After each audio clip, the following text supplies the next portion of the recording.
था मेरे ख्याल से ग्लैंडुलर।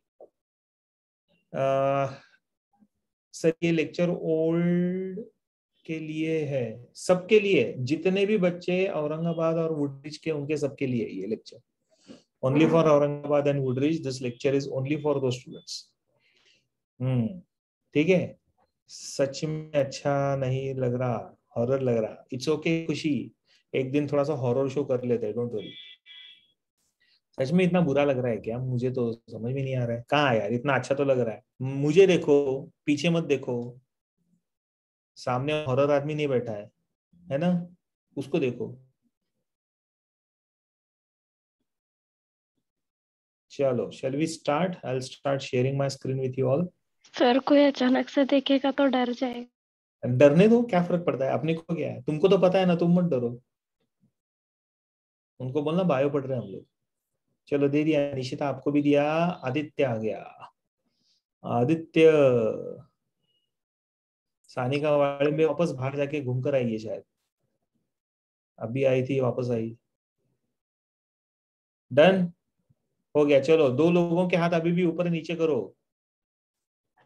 हाँ, ग्लैंडुलर एपिथेलियल चालू किया था हम लोगों ने, करेक्ट किया। ग्लैंडुलर एपिथेलियम हम लोगों ने शुरुआत किया था, if I am not wrong, and I need to start sharing my screen. I have started sharing my screen.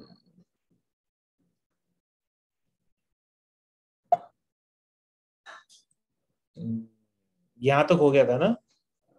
What are glands? What are different No, types? sir.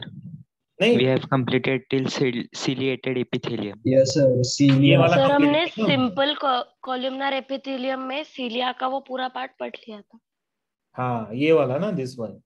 Yes sir. Yes, sir. Yes. ये हो गया था, तो हम लोगों को भी यहाँ से चालू करना है, ग्लैंडुलर एपिथेलियम से। चलो we will start with the glandular epithelium. Yes, चलो we have to start with the glandular epithelium. Sir chapter new है? नहीं खुशी, चैप्टर नया नहीं है। लास्ट वीक मैंने फ्राइडे को ये चैप्टर लिया था। सर मैंने ग्रुप का आइकॉन डाला है, अच्छा है क्या? अरे ऑफ कोर्स अनिकांत, मैंने बताया भी ना, मीटिंग में ही बोला मैंने कि मस्त है एकदम, वेरी नाइस। ग्रुप में ग्रुप का आइकन बदल दिया ना आपने Anikant, so it is good, I am happy. चलो we will start with the lecture now. Glandular epithelium के बारे में थोड़ा सा पढ़ते हैं। We started with the epithelial tissue, simple squamous epithelium पढ़ा, फिर हम लोगों ने क्यूबॉइडल एपिथेलियम पढ़ा, फिर उसके बाद कॉलमनर एपिथेलियम, और उसके बाद सीलिएटेड एपिथेलियम। तो सीलिएटेड कॉलमनर, सीलिएटेड क्यूबॉइडल, ऐसे अलग अलग टाइप के एपिथेलियल टिश्यूज होते हैं। Now let us understand the glandular tissue. मेरी आवाज एकदम क्लियर आ रही है ना सब लोगों को? किसी को कोई? Yes sir. गुड, चलो ठीक है। So now what are glands? Basically glands होता क्या है, and which are these glands and how are they going to perform the functions? ठीक है, so basically these are the structures which are going to perform the secretion, or rather they are going to secrete certain secretions. Okay तो ऐसे कुछ structures होते हैं, एक minute, I just take the pen. ऐसे कुछ स्ट्रक्चर्स होते हैं, the one which is responsible for some kind of secretion. अभी बॉडी के अंदर ना बहुत सारे अलग अलग टाइप के सिक्रीशन सिक्रेट होते रहते हैं। प्रज्ञा क्या हुआ? प्रज्ञा तूने हाथ ऊपर किया बेटा? हाँ गई, गायब हो गई। चलो ठीक है। सो बेसिकली बहुत सारे अलग अलग टाइप के सिक्रीशंस होते हैं which are secreted in our body. So these secretions are secreted by various different types of gland. So what are these different types of gland? Let us try and understand the different types of glands. जैसे for example, now the simple glandular epithelium will be formed by columnar or cuboidal cells and get specialized for the secretion. Correct? तो ये columnar या फिर cuboidal sales ही होते हैं जो secretion secrete करना चालू कर देते हैं। जैसे यहाँ पे ये for example, if I draw a columnar epithelium like this, जो हम लोगों ने लास्ट टाइम भी ड्रॉ किया था। सपोज ये एक कॉलमनर एपिथेलियम का लाइनिंग है जो अभी स्क्रीन पे ड्रॉ कर रहा हूँ, करेक्ट? तो ऐसे दिखता है, बराबर है? It's both yes and no and neither. बीच में चालू हो गया सिरी। चलो तो दिस इज राइट, तो ये वाला है, this is columnar epithelium, correct? Yes or no guys? हाँ, तो अभी क्या होता है ना, अभी क्या होता है, ग्लैंड क्या है, जैसे अभी ये वाला अगर कोई ऐसा कंटिन्यूस टिश्यू है जिसमें ये ऐसे कॉलमनार सेल्स है, तो this tissue has undergone infolding like this, तो इसने ऐसा एक इनफोल्डिंग बना दिया, और ये इनफोल्डिंग का ये वाला जो लाइनिंग है, this is either of the columnar sales और क्यूबॉइडल सेल्स। तो ये जो पूरा लाइनिंग बनेगा ये या तो कॉलमनार सेल्स का बनेगा या फिर क्यूबॉइडल सेल्स का बनेगा। So can you see a cavity getting formed here? तो ये सेल्स क्या करेंगे, this cells are going to secrete either hormones or they will secrete enzymes or even sweat, tears, saliva, oil etcetera. So whatever secretion they are going to secrete, that will be secreted here in this particular region. So there is a cavity which is formed here which carries this secretion, and as and when required it will be released out. जैसे ये वाला sweat gland है, correct? This is a sweat gland. Sebaceous gland इसके base पे रहेगा, तो sebaceous gland will be something like this. जो ये hair follicle रहता है ना, तो उसके बेस पे इस तरीके से रहेगा, and it will open like this. So this is known as the sebaceous gland. Sebaceous gland is the one which is going to secrete the oil. Sebum बोलते हैं हम लोग उसको, तो oil secrete करेगा. So this is how the glands will be formed. So that cavity is not called as the duct. This cavity, this shape is only the gland. और ये जो neck वाला region दिख रहा है ना, this is known as the duct. Can you see this? ये duct है, correct? और ये वाला जो नीचे जो है ना, ये gland है. So this is the actual gland which is getting formed. ठीक है. Parotid submaxillary submandibular, yes. So that is the salivary gland जो हमारे माउथ में होता है. हम लोगों ने पढ़ा था digestive system में. We have a parotid gland which is present here in this region. Then there is submandibular gland. Then there is sublingual gland जो नीचे रहता है. तो ऐसे अलग अलग टाइप के ग्लैंड्स आपको हमेशा मिलेंगे, दिखेंगे. ठीक है. सो दिस इस तरीके से ग्लैंडुलर एपिथेलियम बनना चालू हो जाएगा. Are you all writing this? लिखो. Yes.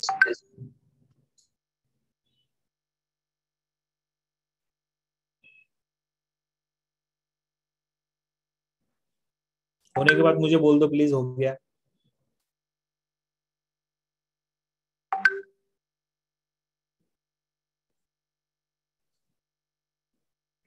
ओके. सो नाउ अलग अलग टाइप के ग्लैंड्स है. सो ग्लैंडुलर टिश्यू क्या हुआ? सर हाँ, ये वाला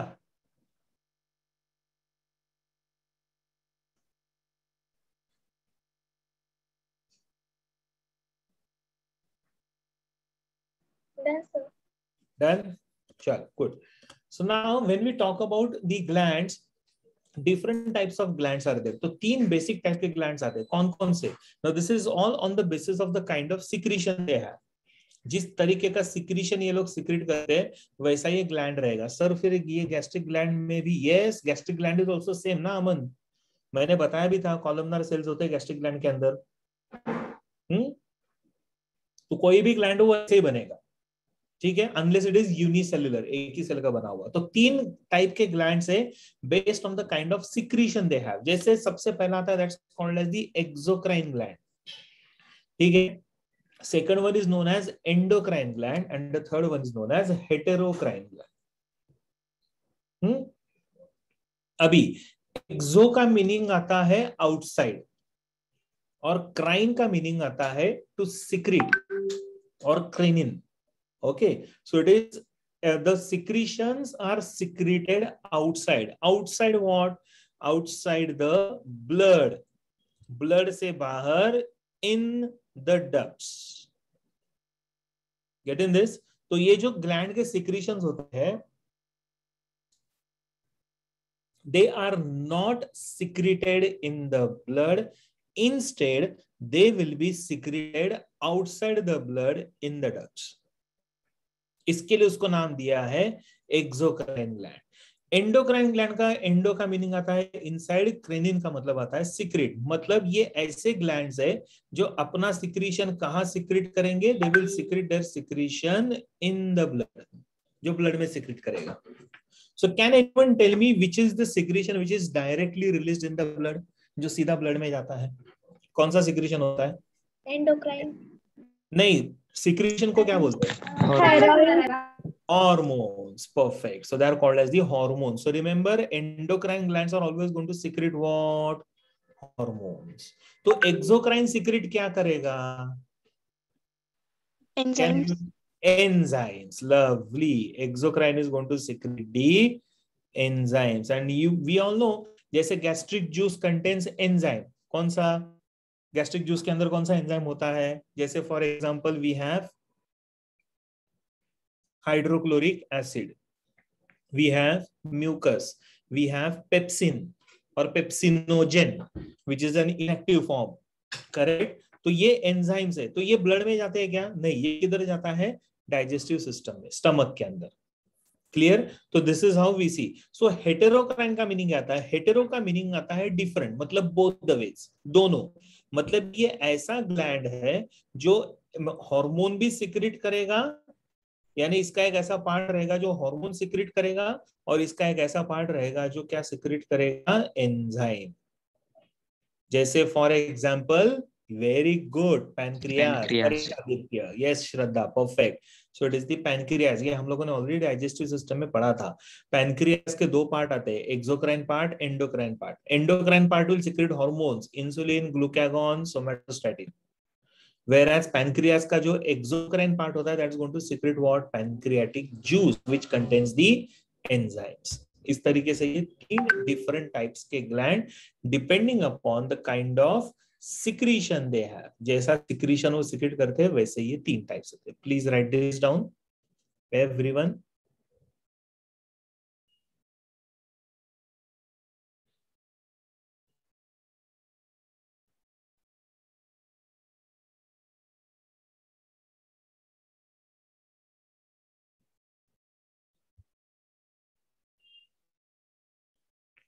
Done? 1 minute, sir.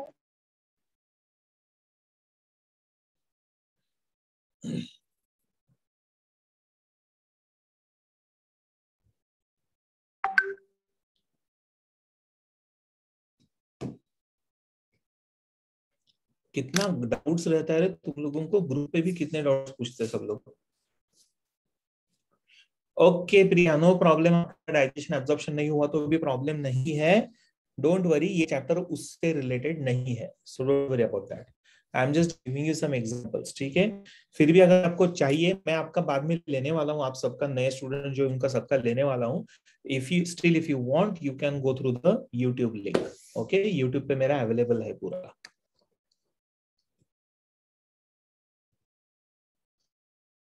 ये क्या है अमन, तू क्या लिखा? सर क्या? सैक्रोफैंट। What is sycophant? ये क्या है? सर लंकेश सर का मैसेज आया। क्या?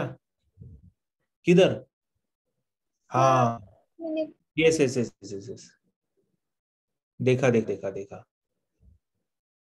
सॉलिड ध्यान रहता है तुम लोगों का। सागर सर किधर है? हाँ,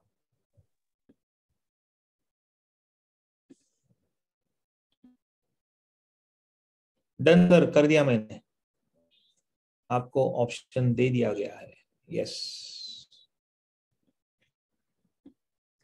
ओके। क्या था अमन?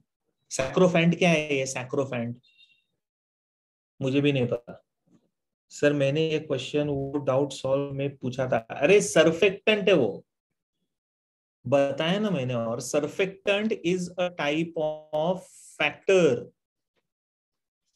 So it's a fluid basically found in the blood of infants, जब rather fetus, not infants, fetus, and this is useful for the development of the lung surface. हमारे lungs का जो surface होता है ना, उसको develop करने में काम में आता है, ठीक है? So that's called as the surfactant. Yes. तो basically क्या होता है ना, जब baby, when the baby is developing inside the mother's womb, correct? माँ के मदर्स वूम में जब बेबी डेवलप होता है ना, तो उस टाइम पे baby is not breathing because there is no atmosphere inside the mother's womb, right? And it is present in the fluid, तो वो ब्रीद नहीं करता है। So lungs are non functional. तो लंग्स कब काम करना चालू करते हैं? Immediately after the birth of the baby.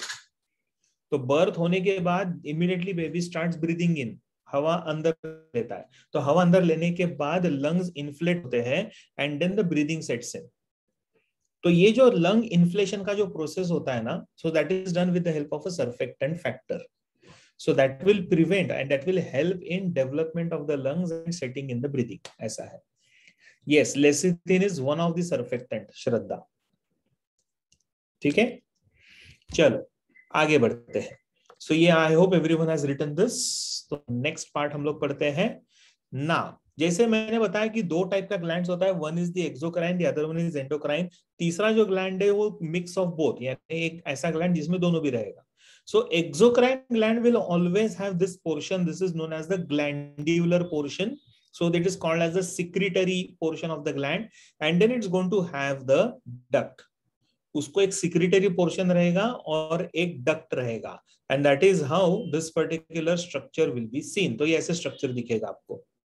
हमेशा याद रखो एक्सोक्राइन ग्लैंड में ये स्ट्रक्चर होता है. Whereas when it comes to endocrine gland, so naturally this gland is going to secrete a material. So secreted material always going to be the enzyme. और enzyme कहाँ release होगा? This enzyme will be released in the digestive system. The enzymes will be released in the intestine or stomach, or maybe sweat will be released out from the body. Oil will be secreted over the skin. तो इस तरीके से रहेगा. Whereas when it comes to endocrine gland,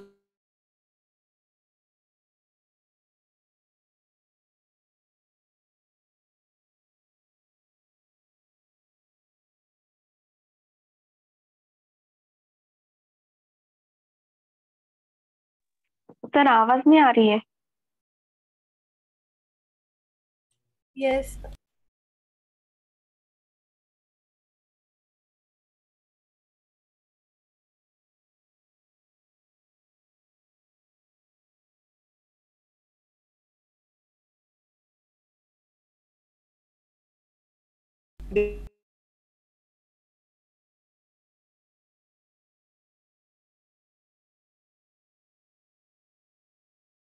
sorry मैं ही खुद बाहर चला गया था, क्या हो गया पता नहीं.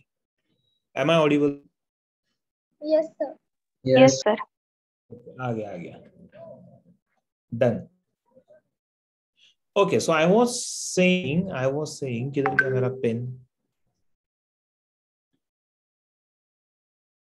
Yeah. So when endocrine gland जो रहता है ना, this endocrine gland will be surrounded by the blood vessels. Now this particular gland is going to secrete its own secretions called as the hormones, which are directly released in the blood.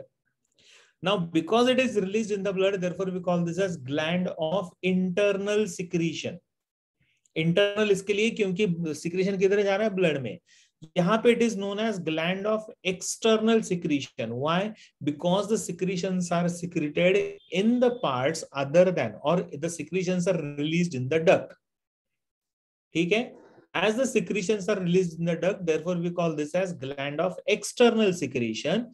Because hormones are released in the blood, therefore called as gland of internal secretion. ठीक है? ये ऐसा उनका नाम दिया गया.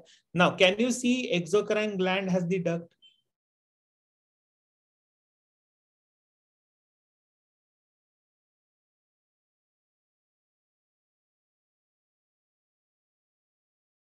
And as exocrine gland has the duct, am I audible? Am I audible?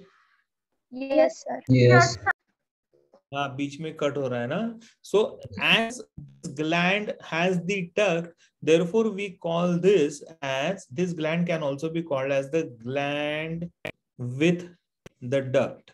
Duct मतलब ये ट्यूब, ये वाला. Correct? Whereas does this gland have a duct? No. So this gland will be known as the ductless gland. Yes, perfect. Somebody has written it. Yes, Nishita, correct. So it is called as the ductless gland. तो ये दूसरा नाम है ये ducts का. ठीक है? So just write down this information now.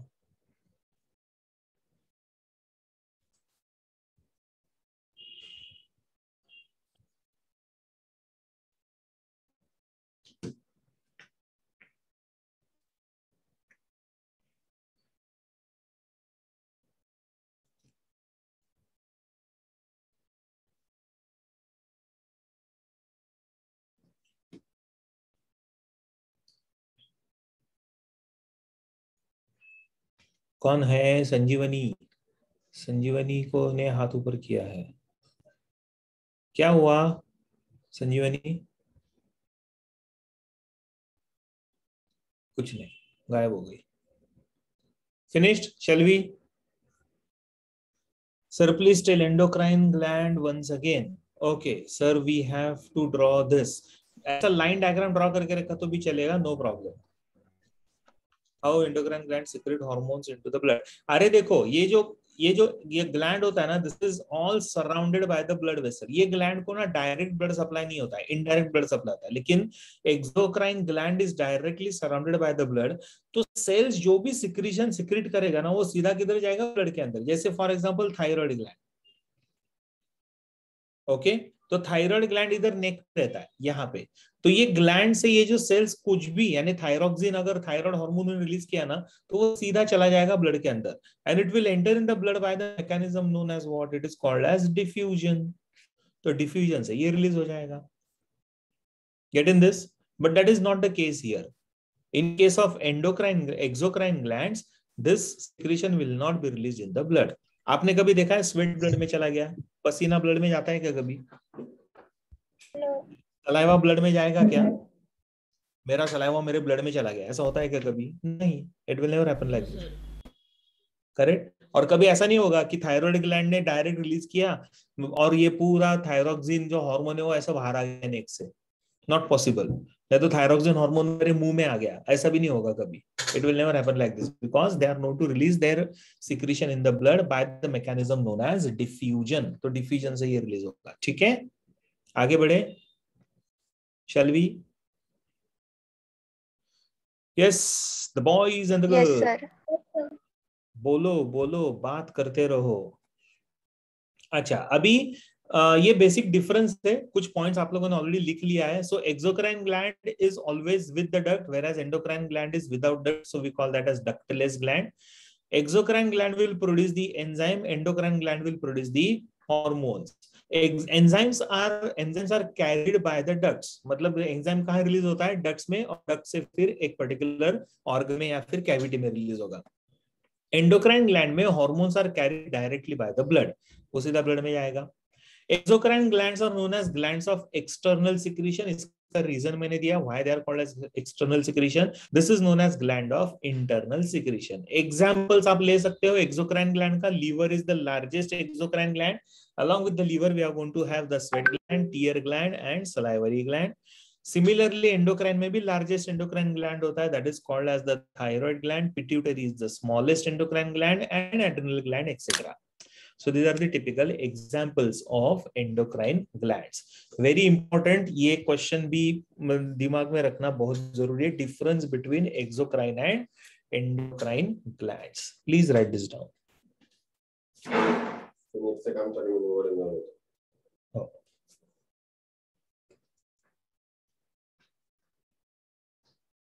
आज मैंने नेट वाले को बहुत चिल्लाया, बेचारा आ गया काम करने के लिए।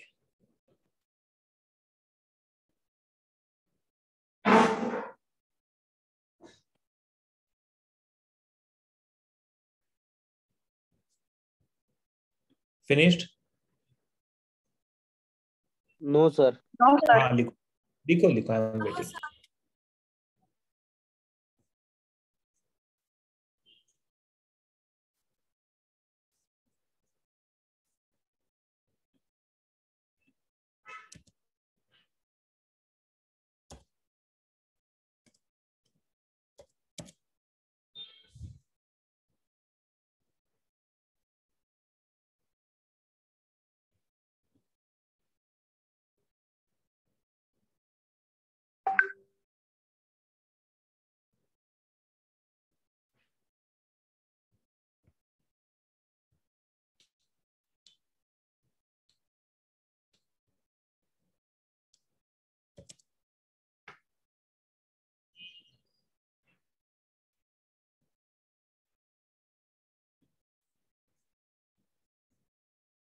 Sir, tear glands are the smallest among all exocrine glands. Yes.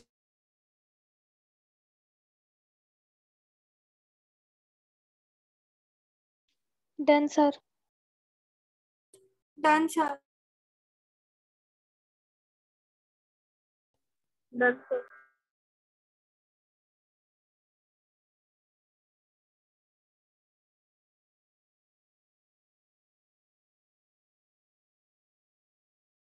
Done, sir.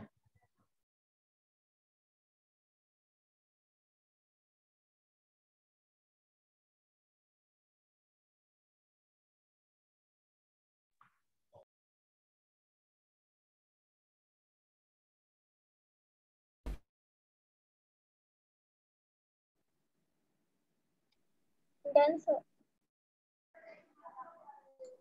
ये से मैं बाहर चला गया था वापस, फिर से मई आ गया। Done. Yes, sir. Sir. Yes, sir. Dancer, मैं क्या डांसर हूँ क्या? डांसर डांसर बोलते सब लोग। Sir. Done, sir. बोल बोलो क्या हुआ? Sir, can you please repeat the answer? which answer बेटा? Sir, that tear glands are the smallest or not? हाँ हाँ, so tear glands are smallest gland. Along with that we have sebaceous gland, oil secreting glands होता है ना, which are present Yes, in sir. skin. So they are also the type of smallest glands. Sebaceous. ये background अच्छा दिख रहा है, तुम लोगों को क्या प्रॉब्लम है? मेरे को समझ में नहीं आ रहा है। चलो गुड, आई एम हैप्पी। अमन की वजह से मैंने स्केलेटन डाल दिया इधर। ओके, आगे बढ़ते हैं। Now this are the different types of gland. अच्छा, हेटेरोक्राइन ग्लैंड मतलब क्या? हेटेरोक्राइन का ऐसा लग रहा है जैसे बहुत भूत बंगले में आई नो खुशी, सामने और सामने एक भूत बैठा है ना चश्मा पहन के। सो हेटेरोक्राइन ग्लैंड और द मिक्स्ड ग्लैंड, अब ये दोनों रहेगा। मतलब this is a type of gland which will have both the functions, exocrine as well as endocrine. The best example of that can be given as pancreas. So pancreas दोनों secretion करेगा. So it is going to be partly endocrine, it is going to be partly exocrine. So pancreas will secrete both. मतलब pancreas से क्या release होगा? pancreatic juice. So acini करके जो structure होता है, जो हम लोगों ने डाइजेस्टिव सिस्टम में भी पढ़ा था, so that is the exocrine part producing the pancreatic juice. तो ये सारे एसिना है, ये सारे एसिना या फिर एसिनस ऐसा बोलते हैं हम लोग। तो ये इतने सारे बंच में है, और ये बीच में जो आपको पूरा दिख रहा है ना, that is called as the islets of Langerhans, which is a part producing hormones. So उसमें इंसुलिन, ग्लूकागॉन एंड सोमेटोस्टैटिन, ये हार्मोन्स रिलीज होना चालू हो जाता है। So we call this as what? We call this as islets of Langerhans. Correct sir? Please WhatsApp group link on WhatsApp parent group. हाँ हाँ भेजता हूं मैं, मधुरानी ने बोला है मुझे ये। We had this in that, yeah, we had this in digestion, alpha beta cells. Correct, Aditya? Okay, but remember this. These are eyelids of Langerhans is the exocrine part. Acinus, endocrine part, and acinus is going to be the exocrine part. इतना याद रखो. Together, as this particular gland secrete both the secretion, that is hormones as well as enzymes, therefore we call this as heterocrine gland. इसके लिए इसको हम लोग बोलते हैं heterocrine gland. Correct? So I hope everyone has written this. लिख लो इसको चाहे तो।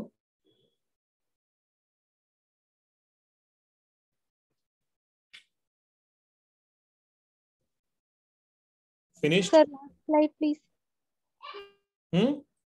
Last slide. Last slide, ये वाला? Yes, sir.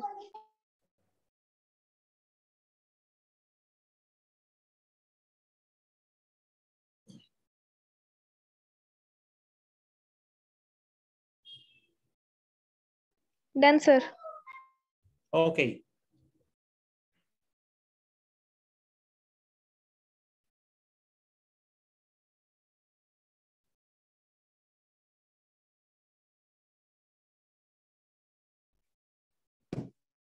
चलो आगे बढ़ते हैं। नेक्स्ट स्लाइड, ये लिख लिया। कृष्णा, कृष्णा केंद्रे, क्या हुआ भाई? हाथ ऊपर किया। कृष्णा को चाहिए माइक का ऑप्शन, दे दिया गया है। चलो हो गया, फिनिश्ड। Yes, sir. आगे बढ़े, चलो जल्दी। The boys and the girls, भाई लोग एंड उनकी बहन लोग। ओके चलो आगे बढ़ते हैं। I will start next part. So this are the types of gland. अच्छा अभी ना, since we are going to discussing about the different types of gland, तो अभी ग्लैंड्स में भी फिर और फर्दर टाइप्स आएंगे। जैसे अब ये तो मेजर टाइप्स हो गए हमारे, कौन से, which is on the basis of the kind of secretion they have. बराबर है। एक ग्लैंड अगर कोई ग्लैंड अगर एंजाइम सिक्रेट कर रहा है तो उसको हम लोग एक्सोक्राइन बोलते हैं। अगर कोई ग्लैंड हार्मोन सिक्रेट करता है तो उसको हम लोग एंडोक्राइन बोलते हैं। कोई ग्लैंड है जो दोनों सिक्रेट करता है तो उसको हम लोग हेटेरोक्राइन बोलते हैं। But again there are two different types of glands which are based on the number of cells. तो सिंपल है ना, अगर एक ही सेल का बनेगा तो वो ग्लैंड को क्या बोलेंगे हम लोग? If the gland is form only by one cell तो उसको क्या बोलेंगे हम लोग? Unicellular. Very good Deepika. So it will be known as the unicellular gland. Uni का मतलब आता है वन, तो नेचुरली अगर मल्टीपल सेल से बनेगा तो उसको हम लोग बोलेंगे मल्टीसेल्युलर। Simple, correct. सो या तो gland is going to be unicellular which is made up of only single cell, या फिर the gland is going to be multicellular which will be made up of many cells. Correct. तो इस तरीके से दो अलग अलग टाइप के ग्लैंड्स आएंगे, which is based on what? Which is based on the number of cells, कितने सेल्स है उसके ऊपर से। So जैसे for example unicellular gland, now unicellular gland is the one which is form by only single cell. तो आप देखोगे ना, तो ये एक सेल है, this is columnar cell, this one is also columnar cell. ये बीच वाला जो है ना वो भी कॉलमनार सेल है, लेकिन देखो इसको कैसा एक इनफोल्डिंग आ गया। बराबर है ना। यहाँ पे अगर आप देखते हो तो ये इस तरीके से ऐसा उसको एक इनफोल्डिंग आ गया और इसने अपने लिए कैविटी बना लिया, तो ये बन गया ग्लैंड। लेकिन ये ग्लैंड किसकी वजह से, किससे बना है? It is made up of only one cell, therefore we call this as goblet cells और म्यूकस सेल्स, और goblet gland and mucus gland ऐसा भी बोल सकते हैं। So it's an individual epithelial cell which is modified into a glandular epithelium. Yes, so they are all mucus producing cells. Okay, so they are going to or mucus as lubricant. ठीक है, so they are going to produce the mucus. Mucin रहता है, that's called as the mucin, or we call that as mucus also. तो जैसे if I have to draw a diagram here, ये columnar cell है,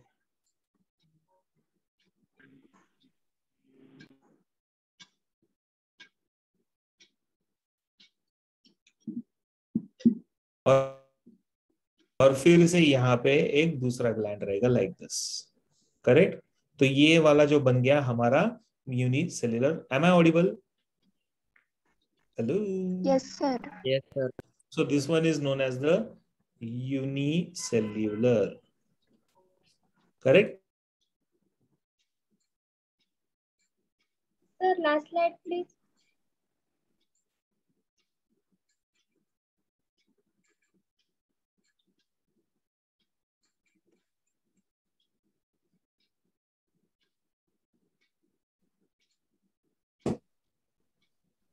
Who's this Yash Dogra?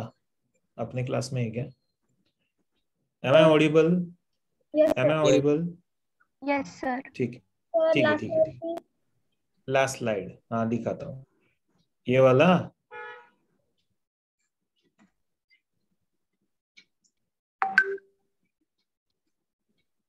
Done, sir. ये भी लिख लो। So unicellular gland can be called as the goblet gland। हाँ, ये MCQ के लिए इंपॉर्टेंट, ये वाला word goblet gland.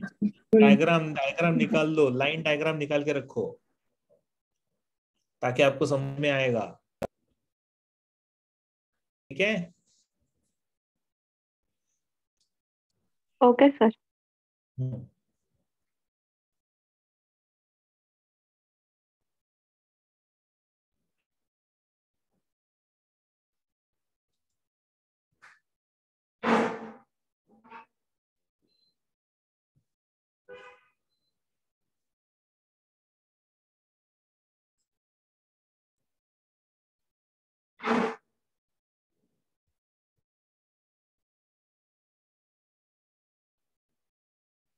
Finished?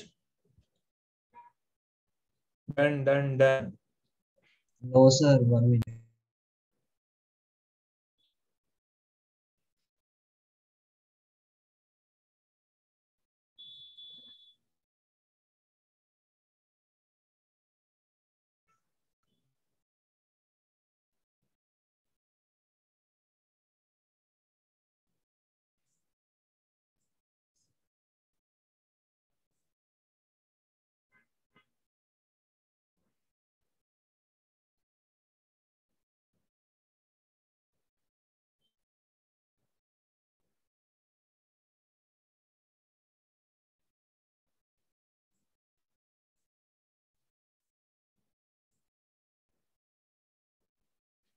Finished? Yes, sir. Yes, sir.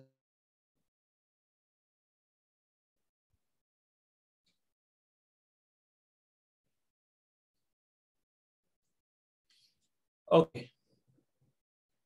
So this is how goblet gland can be understood. So this is unicellular gland, and the second gland is of course going to be the multicellular gland. Right now, goblet cells or the mucus cells are present where? Now, where they are present? Location. जैसे for example, they will be present in the digestive tract. If you remember, gastric gland contains this gland क्योंकि mucus होता है ना, gastric gland में mucus secrete किया जाता है, so वो इधर से ही होगा. Then it is present in the respiratory tract also. So trachea में तो नहीं अमन, but it is present in the bronchi, pharynx. तो ये स्ट्रक्चर में रहेगा. ट्रेकिया में जनरली नहीं होता है ये. ठीक है.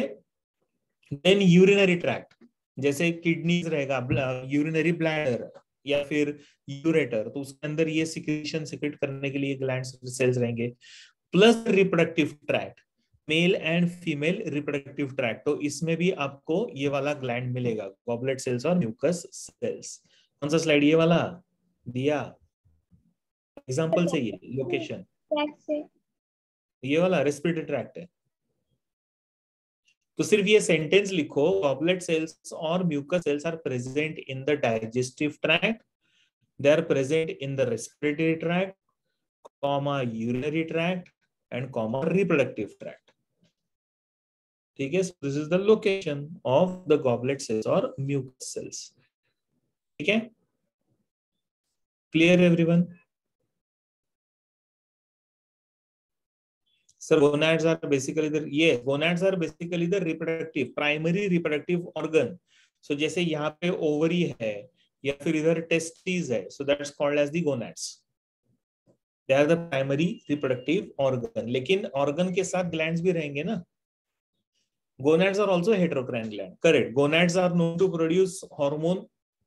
That is, female में estrogen, progesterone, male में testosterone, and plus they are going to produce the cells also. Gametes produce करते हैं ना, ovum as well as the sperm, इसके लिए. Next one is the multicellular gland. Now what a multicellular gland, नाम से पता चलता है, the one which is made up of more than one cell.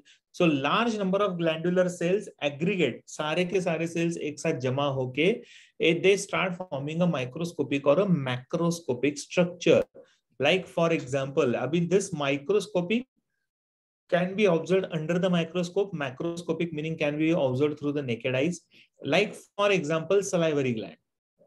So salivary gland is a type of multicellular gland. या फिर sebaceous or oil gland, which is producing the sebum.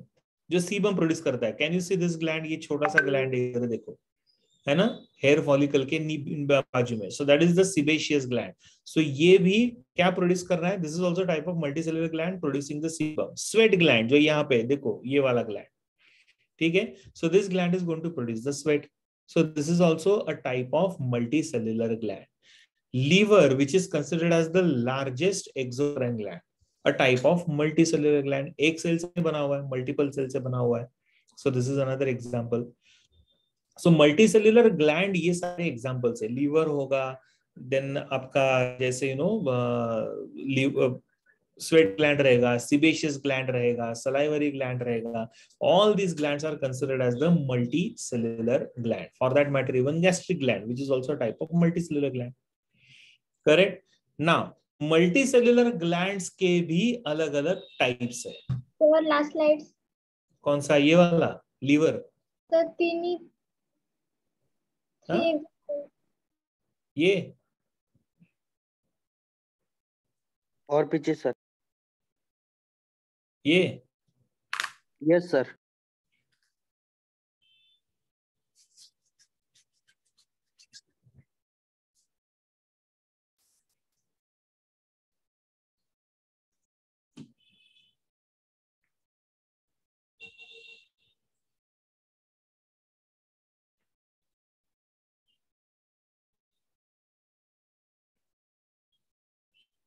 हो गया.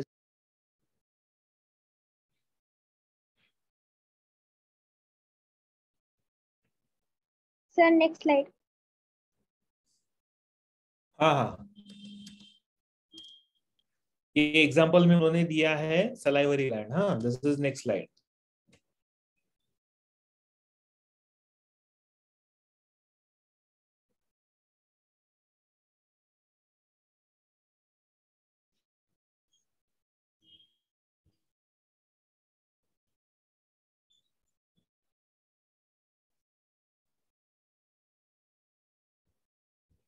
Done, sir. हो गया, ये भी लिख के, लीवर का भी लिख के रखो, liver which is considered as the largest exocrine gland.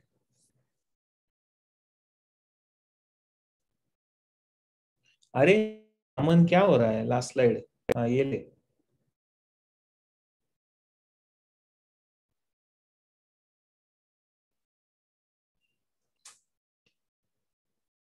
Yes, sir. Done. Done, Yes, sir. okay. Sir, where is goblet and mucus cells are present? Can you repeat? Goblet cells and mucus nahi hai, or mucus cells. Goblet cells are only called as the mucus cells. So they are present in the digestive system. They are present in the respiratory system. They are present in the reproductive system. They are present in the excretory system. ठीक है? Sebum is basically oily secretion, skin के ऊपर होता है ना, जैसे यहाँ पे ऑयल आता है, देखो नाक के इधर, ऐसे मैं घुमा रहा हूँ, देखो यहाँ पे आप फील करोगे, जैसे इसके ऊपर भी किया ना तो आपको ऑयल सिक्रेशन रिलीज होता है, so that is sebum, so that's called as the sebum. चलो, liver which is considered as the largest, yes oily skin हम लोग बोलते हैं ना, that is nothing but that sebaceous fluid, sebum ही होता है वो। Liver is considered as the largest exocrine gland, multicellular gland, ठीक है। अच्छा, एज आई सेड ना, मल्टीसेल्युलर एक्सोक्राइन ग्लैंड के भी अलग अलग टाइप्स आते हैं on the basis of ducts, कितने डक्ट्स है उसके ऊपर से उसके भी अलग अलग टाइप्स है।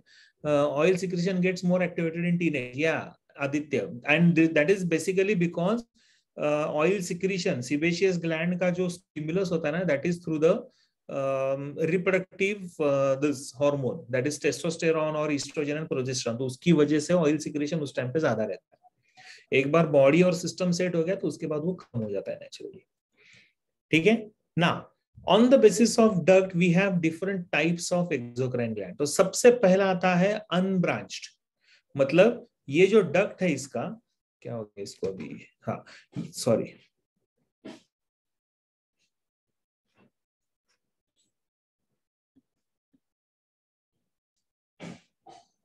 ओके, ये जो डक्ट है इसका, if you can see here, this is not dividing into any branches, lobes है, एक है, दूसरा है, तीसरा है, लेकिन the duct is only one, so we call this as unbranched. How can be unicellular gland be single? Unicellular नाम में ही आ गया ना, सिंगल सेल से बना हुआ है बेटा। क्या हो गया तुझे, मैंने डायग्राम में भी दिखाया था, जैसे फॉर एग्जांपल ये ऐसा, ये एक सेल है जो आपका, for example Pooja from master class have arrived, तो पूजा को मुझे एक्सेस देना पड़ेगा, Pooja is given the access, okay.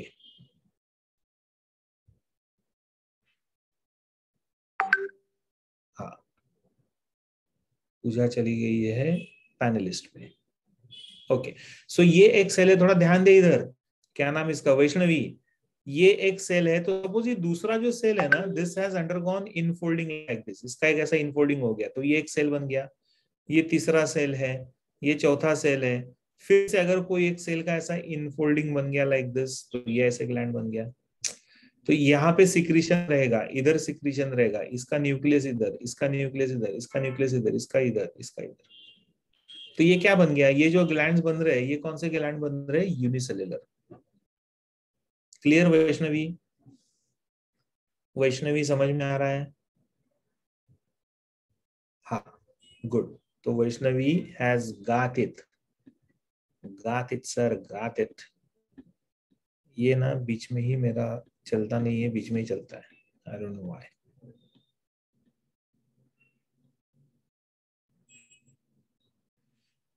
Okay, तो ये वाला जो था ना, this is unbranched because the duct is not divided, single duct is there, दो lobes are many, whereas there is another which is known as the branch. So can you see here we have one branch, here we have another branch, here we have another branch, है ना। सो duct के भी branches हो गए, सो इसके लिए इसको बोला गया branched. So multicellular exocrine gland can be divided into two based on the duct and the branches of the duct, okay. So अगर एक ही डक्ट रहेगा, so it is unbranched. Multiple ducts रहेंगे तो it is known as the branch type of a exocrine gland, right. तो ऐसे multicellular gland के टाइप्स रहेंगे। Further it is divided on the basis of the secretory portion, मतलब glandular portion, तो उसके ऊपर से भी इसका डिवीजन होता है।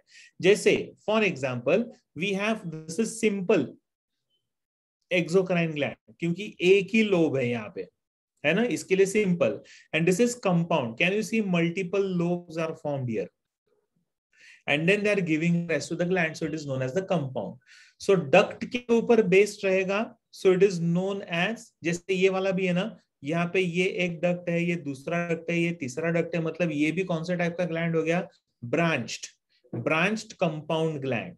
This one is simple unbranched gland, ऐसा हम लोग बोल सकते हैं। गेट इन दिस, समझ में आ रहा है सबको? मैं क्या बोल रहा हूँ समझ में आ रहा है? Hello, yes sir.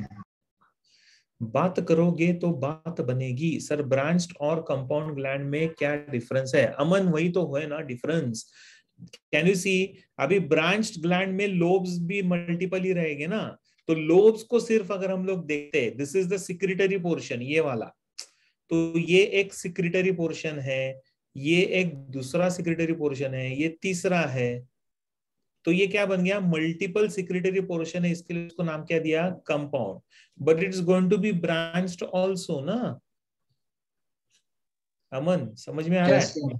हाँ, और ये वाला जो है ना, इसको एक ही सिक्रीटरी लोब है, can you see this has only one, इसके लिए उसको सिंपल बोलते हैं। सो नेचुरली इसको भी डक्ट कितना रहेगा, एक, so it is going to be unbranched. समझा? So one classification is based on the number of ducts. Another classification is based on the secretory portion. Correct? तो इस तरीके से ये टाइप्स आते हैं मल्टीसेलुलर एक्सोक्राइन ग्लैंड के, राइट? तो ये हो गया हमारा basic types of simple epithelium. तो दो टाइप थे एपिथेलियल टिश्यू के, एक था सिंपल, दूसरा है कंपाउंड एपिथेलियम। सिंपल एपिथेलियम में हमने क्या क्या देखा, तो सिंपल स्क्वैमस एपिथेलियम, फिर कॉलमनार एपिथेलियम, फिर क्यूबॉइडल एपिथेलियम, फिर सीलिएटेड एपिथेलियम, तो ciliated columnar, ciliated cuboidal epithelium, and then glandular epithelium. तो ऐसे 5 अलग अलग टाइप्स हमने देखे इन सिंपल एपिथेलियल टिश्यू। ठीक है sir, can we draw the line diagram? Yes, you can draw the line diagrams Aditya, no issues. आपके रेफरेंस के लिए आप कहीं पे भी कॉर्नर में, टेक्स्ट बुक में, नोटबुक में ड्रॉ करके रख सकते हैं। टेक्स्ट बुक में भी diagram, keep NCERT open in front of you. Yes, बोलो sir, where are this compound exocrine glands present? अभी आएगा ना बेटा। कंपाउंड एक्सोक्राइन ग्लैंड कौन सा? अच्छा, तू पहले वाला बोल रही है, पहला वाला बोल रही है क्या? हाँ, yes sir. Salivary gland, salivary gland is a compound exocrine. ठीक है, branch, compound and branched. Okay, चलो अभी नेक्स्ट टाइप पढ़ते हैं, कंपाउंड एपिथेलियम। देखो हम लोगों ने ना फर्स्ट लेक्चर में लास्ट टाइम जब मैंने पढ़ाया था लास्ट फ्राइडे को, तो सिंपल एपिथेलियम में it is made up of only one lining of the cell. Compound में it is made up of more than one lining. Divya को चाहिए लास्ट स्लाइड, अमन को भी चाहिए लास्ट स्लाइड, ये वाला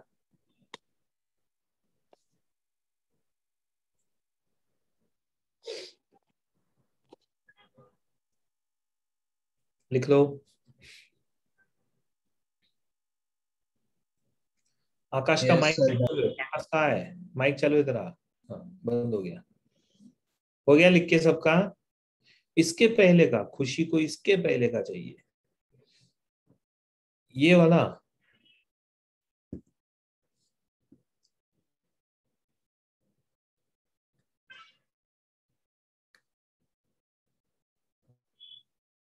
चलो हो गया ये वाला, राइट? अभी कंपाउंड एपिथेलियम थोड़ा समझ लेते हैं। Sir but salivary gland doesn't contain lobes, right? Yes, it has lobes Shraddha. हम लोगों ने डिटेल्स में नहीं पढ़ा, लेकिन लोब्यूलेटेड ऐसा पढ़ा था। Okay, so it has the lobe. Compound is made up of many layers. Yes, Bhushan, perfect. So it is made up of many multiple layers.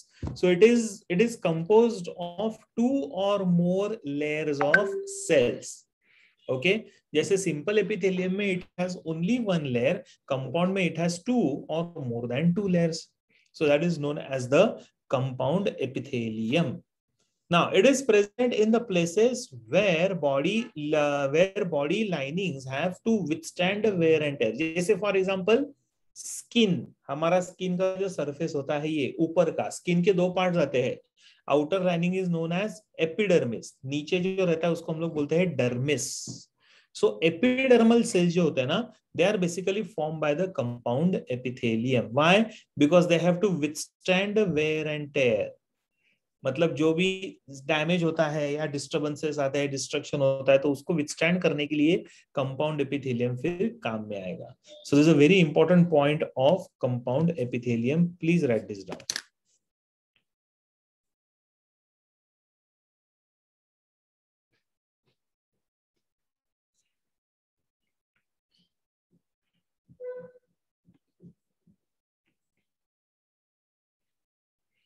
अच्छा, आप लोग रोल नंबर लिखोगे ना, तो रोल नंबर के साथ साथ है ना, आईडी जो आप लिख रहे हो वो उसके साथ आपका आगे नाम भी आना चाहिए.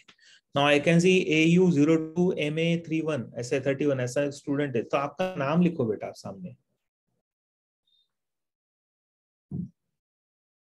फिर भी ऐसे बहुत सारे स्टूडेंट्स हैं जिनको ये शायद मिला नहीं है.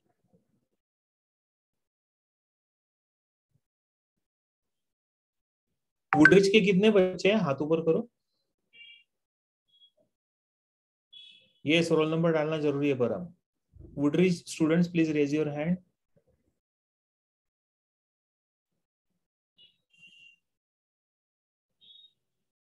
ओके ठीक है, ठीक है, चलो लोअर योर हैंड्स.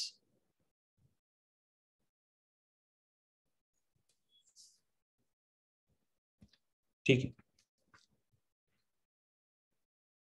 मिनल हाथ कर बेटा. हाँ वुडरिच स्कूल है. हाँ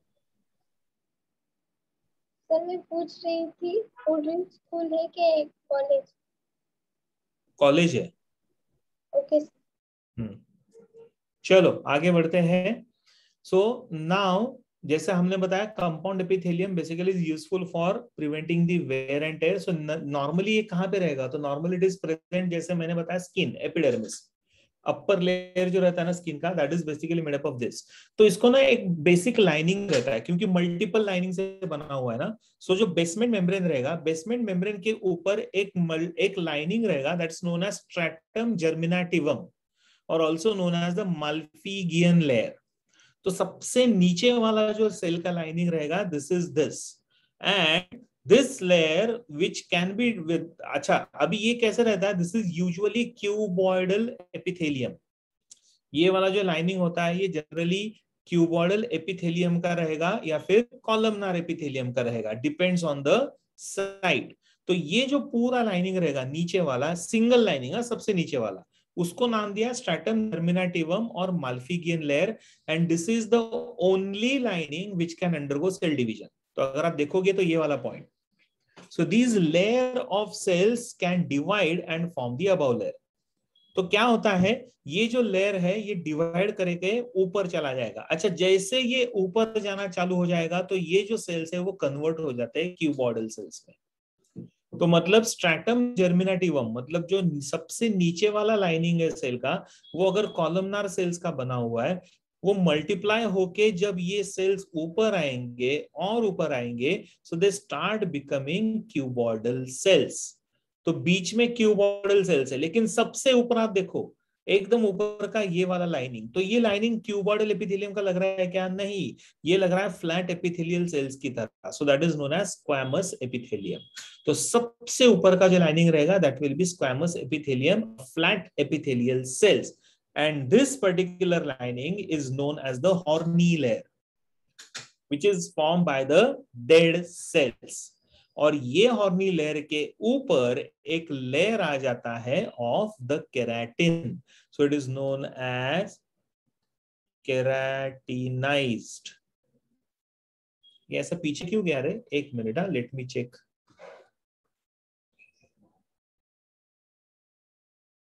सब पीछे नहीं जाना चाहिए ना ये.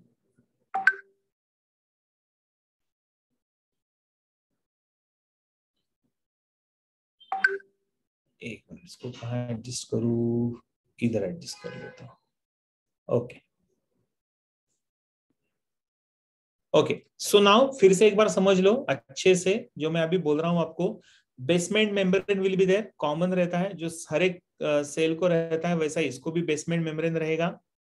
ओके, ना this one is the basement membrane, जो सबसे नीचे रहेगा। बेसमेंट मेम्ब्रेन के ऊपर जो पहला लाइनिंग आएगा that is known as stratum germinativum और also called as the Malpighian layer, which is made up of columnar cells, and this particular lining can divide. So these cells can undergo cell division. तो इनका cell division होता है।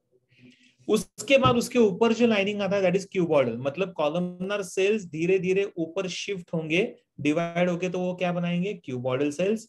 और cuboidal cells के ऊपर एक flat epithelial lining बनेगा that is of the squamous epithelium. And squamous cell जो होते हैं ना, they are called as they are the basically dead cells which are form the horny layer, and this horny layer is known as the stratum corneum or also known as the keratinized layer, या फिर उसके ऊपर एक protein layer बनना चालू हो जाएगा। So this is a type of protein layer, correct? So that is known as the keratinized layer, right? तो ऐसा ऊपर प्रोटीन लेयर चालू हो जाएगा। आपने कभी एक्सपीरियंस किया होगा विंटर सीजन में, जब हम लोग स्किन के ऊपर ऐसा स्क्रैच करते हैं तो व्हाइट मार्क्स आते हैं, या बालों में डैंड्रफ हो जाता है, तो वो डैंड्रफ क्या है? This dandruff is nothing but this protein layer, keratinized layer, layer of dead cells. तो ये शेड ऑफ होते रहता है। तो हमारा स्किन भी ऐसे शेडिंग होते रहता है, उसका निकलते रहता है, जैसे स्नेक का निकलता है वैसा हमारा निकलता है, लेकिन स्नेक का दिखता है, हमारा दिखता नहीं है, correct? But it is constantly getting shaded off. Why? Because columnar cells are dividing, replacing the cuboidal cells. Cuboidal cells are replacing the squamous epithelial cells, and squamous epithelial cells are replacing the keratinized layers. Yes, cracks on the soles and feet is also an example. तो ये जो cracks आते हैं ना, तो इसके ऊपर ही रहते हैं। कभी कभी cracks बहुत ज्यादा डीप हो जाते हैं, और बहुत ज्यादा डीप हो गए तो they start affecting the dermis as well. ठीक है, तो वो थोड़ा सा अपने को ध्यान देना पड़ता है। यस, दिया, मैंने आपको माइक का ऑप्शन दिया। अरे वाह, मस्त हो गया ये, दिया को माइक का ऑप्शन दिया। Okay, so this is how we see the lining, typical lining of the compound epithelium. अभी इसमें किसी को कुछ डाउट्स, डिफिकल्टीज, प्रॉब्लम्स, तकलीफ, परेशानी, please let me know. Sanika Wadimbe, What is stratum corneum? That is the squamous epithelial lining बेटा, जो सबसे ऊपर का है ना, डेड सेल्स वाला, that is known as stratum corneum.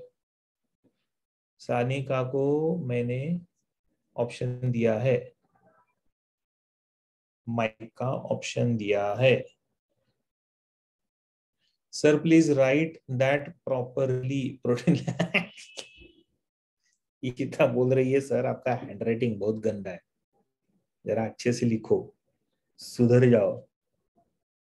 Excuse me sir, एक मिनट, मैं ये ना अच्छे से लिखता हूं पहले, नहीं तो ये बेचारी इशिता मुझे मारेगी इधर आके।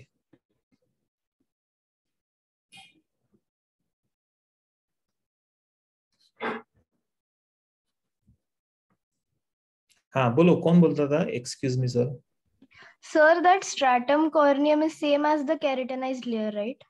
Squamous epithelial cells. Okay, okay. हाँ, और ये जो उसके ऊपर जो प्रोटीन लेयर आता है ना, thin layer, that is known as keratinized. Sir, so that horny layer and stratum corneum is the same? हाँ, Okay. अभी दिख रहा है Ishita? Excuse me, sir. Yes. Sir, so squamous cells, the horny layer and stratum corneum, all the three are the same thing, na?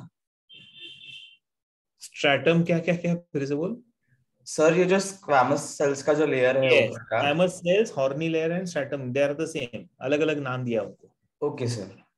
So basically कभी question आता है stratum corneum नाम रहेगा, कभी क्वेश्चन है उसमें हॉर्नी लेयर लिखेंगे, कभी क्वेश्चन में स्क्वैमस सेल्स आएगा। So it is one and the same when it comes to this epithelium, compound epithelium. ठीक है,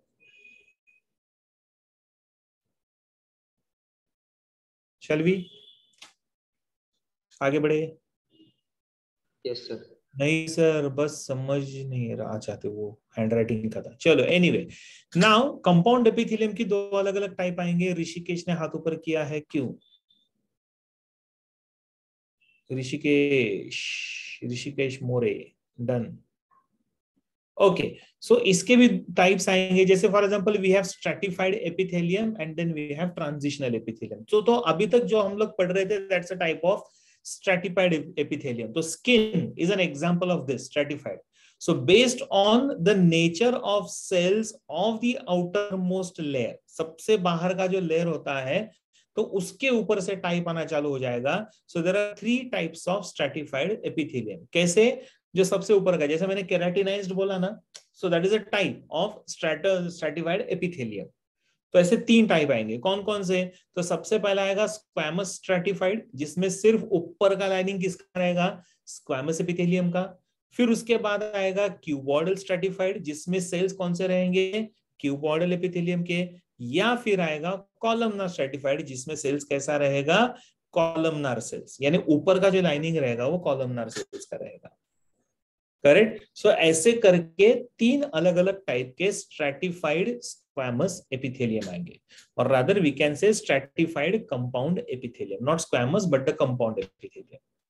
तो सबसे ऊपर का लाइनिंग अगर स्क्वैमस सेल का रहेगा तो स्क्वैमस स्ट्रैटिफाइड, ऊपर का लाइनिंग अगर क्यूबॉइडल का रहेगा तो क्यूबॉइडल स्ट्रैटिफाइड, ऊपर का लाइनिंग कॉलमनार का रहेगा तो कॉलमनार स्ट्रैटिफाइड, ऊपर के लाइनिंग के ऊपर केराटिनाइज ले रहेगा तो keratinised stratified epithelium.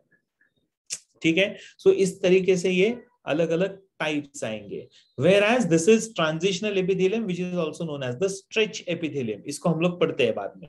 It is also called as the stretch epithelium. The one which can stretch itself, जो अपने आप को थोड़ा सा स्ट्रेच कर सकता है, उसको हम लोग बोलते हैं ट्रांजिशनल एपिथेलियम। ओके, पहले ये पॉइंट लिख लो सब लोग, उसके बाद फिर एक एक करके मैं एक्सप्लेन करता हूं। Just give me a minute, I am coming back, give me a minute.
किसी ने तो अभी बहुत बड़ा मैसेज टाइप किया है, क्या है ये?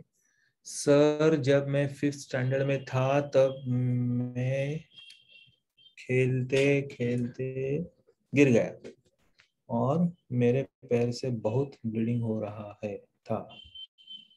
सर, जब मैं डॉक्टर के पास गया तो मुझे एक वाइटिश लेयर दिखना। नहीं नहीं नहीं, दैट्स यानी इसका मतलब वो बहुत ज्यादा डीप वुंड रहेगा, तो अंदर का जो कार्टिलेज होता है ना बोन्स के ऊपर का या उसका कवरिंग, तो वो दिखाई दे रहा होगा। कौन सा लास्ट स्लाइड चाहिए आप लोगों को? ऋतुजा कौन सा लास्ट स्लाइड चाहिए बेटा? Sir this one. This one, अच्छा हो गया। Yes sir.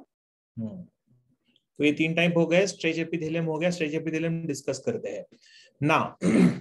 Columnar sorry compound epithelium की जब हम लोग बात करते हैं, अभी इसमें जैसे वी हैव डिस्कस दिस कि ये किस तरीके से एपिथेलियल टिश्यू बनेगा ना। व्हेन आई से स्ट्रैटिफाइड एपिथेलियम, जब हम लोग स्ट्रैटिफाइड एपिथेलियम की बात करते हैं, so this is all based on these 3 outermost layer, squamous stratified, cuboidal stratified, columnar stratified. Now, when I say squamous stratified epithelium, अभी इसमें भी देखो क्या होता है। सबसे पहला आता है that is keratinized और cornified squamous stratified epithelium। मतलब अभी क्या हो गया, which is this squamous stratified epithelium, मतलब outer lining is made up of what? Outer lining is made up of squamous cells। उसके ऊपर ये केराटिनाइज्ड लेयर आना चालू हो जाएगा, तो उसको हमने नाम दिया केराटिनाइज्ड स्क्वैमस स्ट्रैटिफाइड एपिथेलियम। और अगर वो केराटिनाइज्ड लेयर, मतलब ये प्रोटीन लेयर अगर उसके ऊपर नहीं रहेगा, तो it is known as non keratinized squamous stratified epithelium. So when I say keratinized मतलब क्या? केराटिनाइज्ड का मीनिंग आता है इट्स अ लाइनिंग। तो सबसे पहले नीचे वाला सेल रहेगा, तो cells of stratum germinativum shows mitotic cell division, तो कॉलमनार सेल्स। फिर आएगा cuboidal cells showing flattening and keratinisation. यहाँ पे ऊपर आएगा स्क्वैमस लाइनिंग। ठीक है। So living cytoplasm is replaced by waterproof scleroprotein. जो मैं बार बार प्रोटीन लेयर की बात कर रहा था, तो यहाँ पे एक वाटरप्रूफ स्क्लेरोप्रोटीन बनना चालू हो जाएगा, and this is known as keratin और horn. Correct.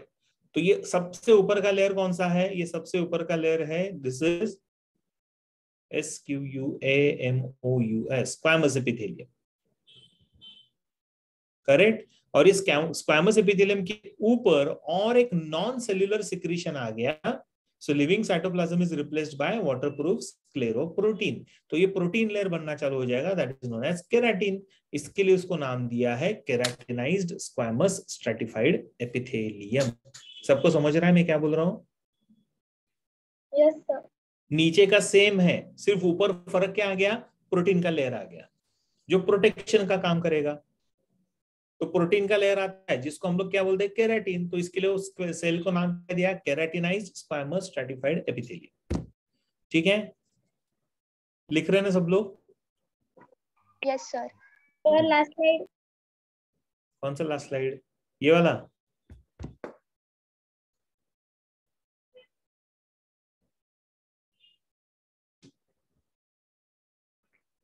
Done sir. Aditya वापस बाहर चला गया था क्या? आदित्य, आदित्य बोल। नहीं सर, डाउट है मुझे। बोलना। सर ये जो स्क्वैमस स्ट्रैटिफाइड एपिथेलियम, उसके बाद जो केराटिनाइज्ड लेयर है, so it is made up of dead cells. It is getting replace, the dead cells are, और अदर द जो ऊपर का जो लाइनिंग होता है वो डेड सेल्स का ही होता है ना, जो हमने अभी डिस्कस किया। तो वो हाँ सर। रिप्लेस होके वहां पे प्रोटीन लेयर आना चालू हो जाता है, ओके और वो सर। प्रोटीन लेयर या स्क्वैमस सेल से सिक्रेट करते हैं। Okay sir. हाँ, चलो डन, Yes. आगे बढ़े। ये भी पॉइंट्स लिख लो, इंपॉर्टेंट है।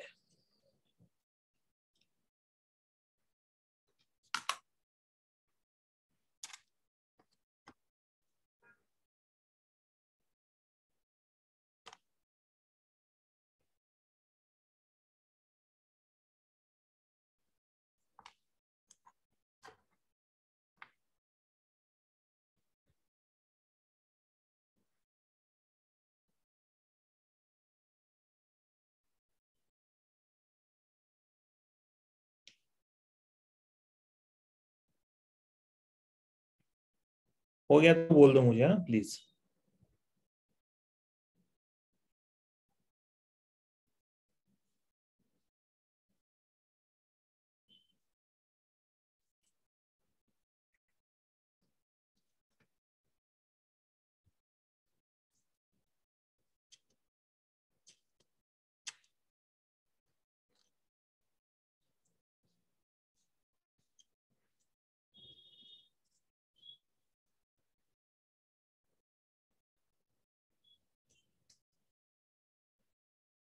Sir what is that keratin और horn? That's a protein layer दिया जो बना हुआ है, नीचे लिखा हुआ है ना, cytoplasm is replaced by waterproof scleroprotein, है ना? So that is known as keratin.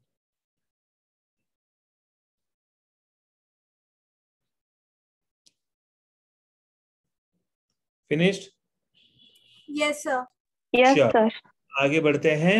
So this is keratinized squamous stratified epithelium. So it looks something like this. So the outermost layer is a dead and flat cells. तो ये पूरा dead और flat cells रहेगा. So stratum corneum और horny layer can be called as the stratum corneum और horny layer, जो last slide में हमने पढ़ा था. ठीक है. So ये पूरा dead cells का lining बनना चालू हो जाएगा. कहाँ रहेगा ये केराटिनाइज्ड स्क्वैमस एपिथेलियम? तो अभी मैंने बताया एपिडर्मिस ऑफ द स्किन. हमारे स्किन का जो सबसे बाहर का लेयर होता है, this is made up of the same. तो इससे ही ये बनता है. So this is the best example. तो skin is the best example of this particular type of lining. और इसका फंक्शन क्या रहेगा? स्किन के ऊपर सबसे बाहरी लाइनिंग है, बराबर है. And because it is present over the skin on the outer most surface, so naturally इसका फंक्शन क्या आएगा? इसका फंक्शन आएगा फॉर द प्रोटेक्शन.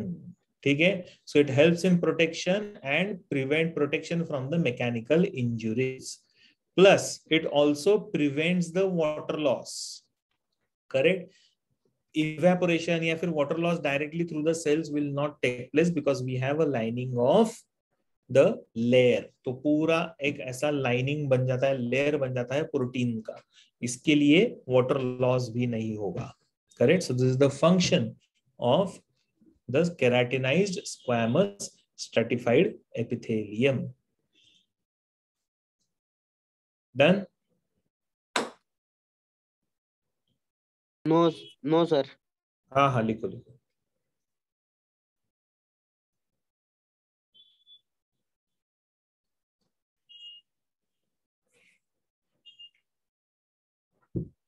हेयर का जो रूट होता है ना, that is also type of squamous epithelium only. Hair bulb बोलते हैं उसको, स्क्वैमस एपिथेलियम से ही बनता है वो. But that is present in the dermis part and not on the epidermis. हाँ, लास्ट स्लाइड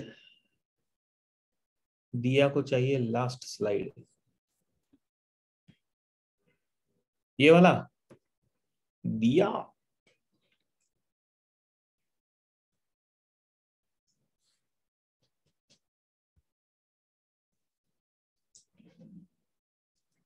हो गया दिया? Yes, sir. Done. नहीं श्रद्धा, बॉडी टेम्परेचर मेंटेन नहीं करेगा, वाटर लॉस को मेंटेन करेगा. बॉडी टेम्परेचर को मेंटेन करने के लिए स्किन के नीचे रहता है फैट टिश्यू, बराबर है. That is the adipose tissue. और उसके साथ साथ स्वेट ग्लैंड होता है जो पानी सिक्रेट करके ये सब करता है.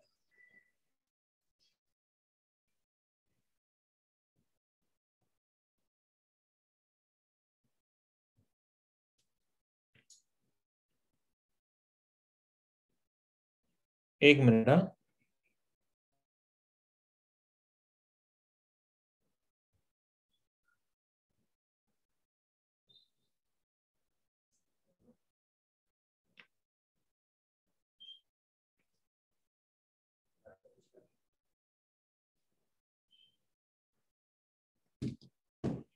सर क्या आप एक बार वो पूरा स्किन का डायग्राम बनाएंगे प्लीज? अच्छा देखो अमन, क्या होता है,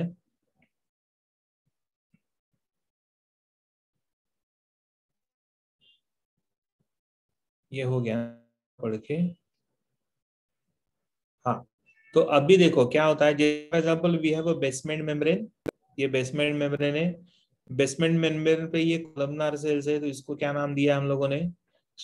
जर्मिनेटिवम. जर्मिनेटिवम इसके लिए क्योंकि ये सेल से नया सेल्स बनता है ना, मतलब जर्मिनेट हो रहा है कुछ, तो भी इसके लिए.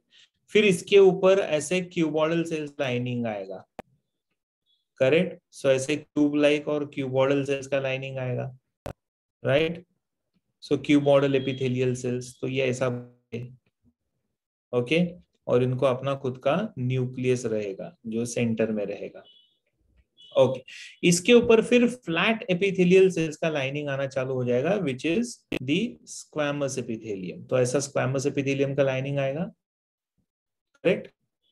और इसके ऊपर फिर ये लेयर आएगा which is of the keratin protein layer, जो ऐसे ऊपर लाइक दिस। तो इसको मैंने न्यूक्लियस नहीं निकाला क्योंकि वो नॉन सेल्यूलर है ना, इसके लिए क्लेरोप्रोटीन उसको बोलते हैं। तो ऐसा ये पूरा स्ट्रक्चर बनेगा। So this is your keratinized squamous epithelium. Okay. Now the next one is non-keratinized squamous stratified epithelium, जिसमें क्या नहीं रहेगा, वो जो typical scleroprotein layer होता है, that will not be there. So the superficial layer of cells are thin-walled, flat, and nucleated, meaning does not show that typical protein lining. Dead cells नहीं रहेंगे, ये सारे सेल्स कैसे रहेंगे, न्यूक्लिएटेड सेल्स रहेंगे। तो ऊपर का सिर्फ जो लेयर है वो निकल जाएगा। अगर ऊपर का लेयर निकल गया तो उसको हमने क्या नाम दिया है, non keratinized squamous stratified epithelium. ठीक है, so this is one type of salvia. इसको लिख लो।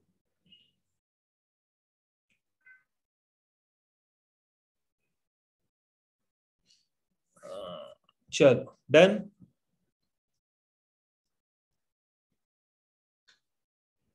सो लोकेशन कहां रहेगा नॉन केराटिनाइज्ड का? So it will be present cornea. Cornea is a part of the eye. ठीक है, फ्रंट पोर्शन जो रहता है ना आंखों का, जो बल्ज्ड आउट होता है, so that is known as a cornea. मेरा वीडियो थोड़ा थोड़ा लैग हो रहा है। ओके, हो सकता है क्योंकि मैंने बताया ना मेरा वो नेट का काम चल रहा है, तो मोबाइल नेट पे ही चल रहा है सब कुछ। आदित्य को लास्ट स्लाइड चाहिए, ये ले Aditya last slide. Sir, so in the keratinized cornified squamous epithelium, in that case, the outermost layer of dead cells will be present above the keratin or below the keratin? नहीं, इसके ऊपर रहेगा ना ऐसा।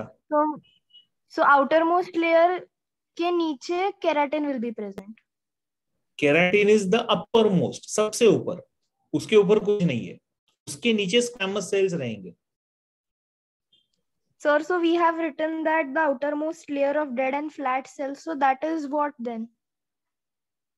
तो वो वही है ना, स्क्वैमस एपिथेलियम पहले इसमें था, केराटिनाइज्ड में था, and then that cell turns into a protein layer. तो अगर आप देखोगे तो cytoplasm is replaced by scleroprotein, ऐसे लिखा है हमने, करेक्ट? Yes, sir. लेकिन इसमें क्या हो रहा है, ये सेल्स न्यूक्लिएटेड है, मतलब लिविंग है, ये वाले सेल्स बाहर के स्क्वैमस एपिथेलियम। ठीक है, so that is the basic difference.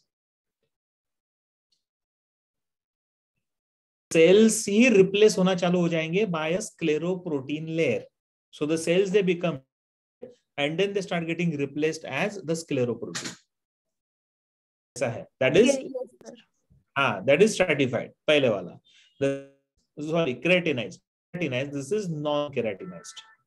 okay, location देखो किधर है, so location is basically cornea, which is outermost bulged out portion of the eye, जो थोड़ा ब्लैक कलर का आपने को दिखता है। Then buccal cavity, mucosa, buccal mucosa में आपको मिलेगा।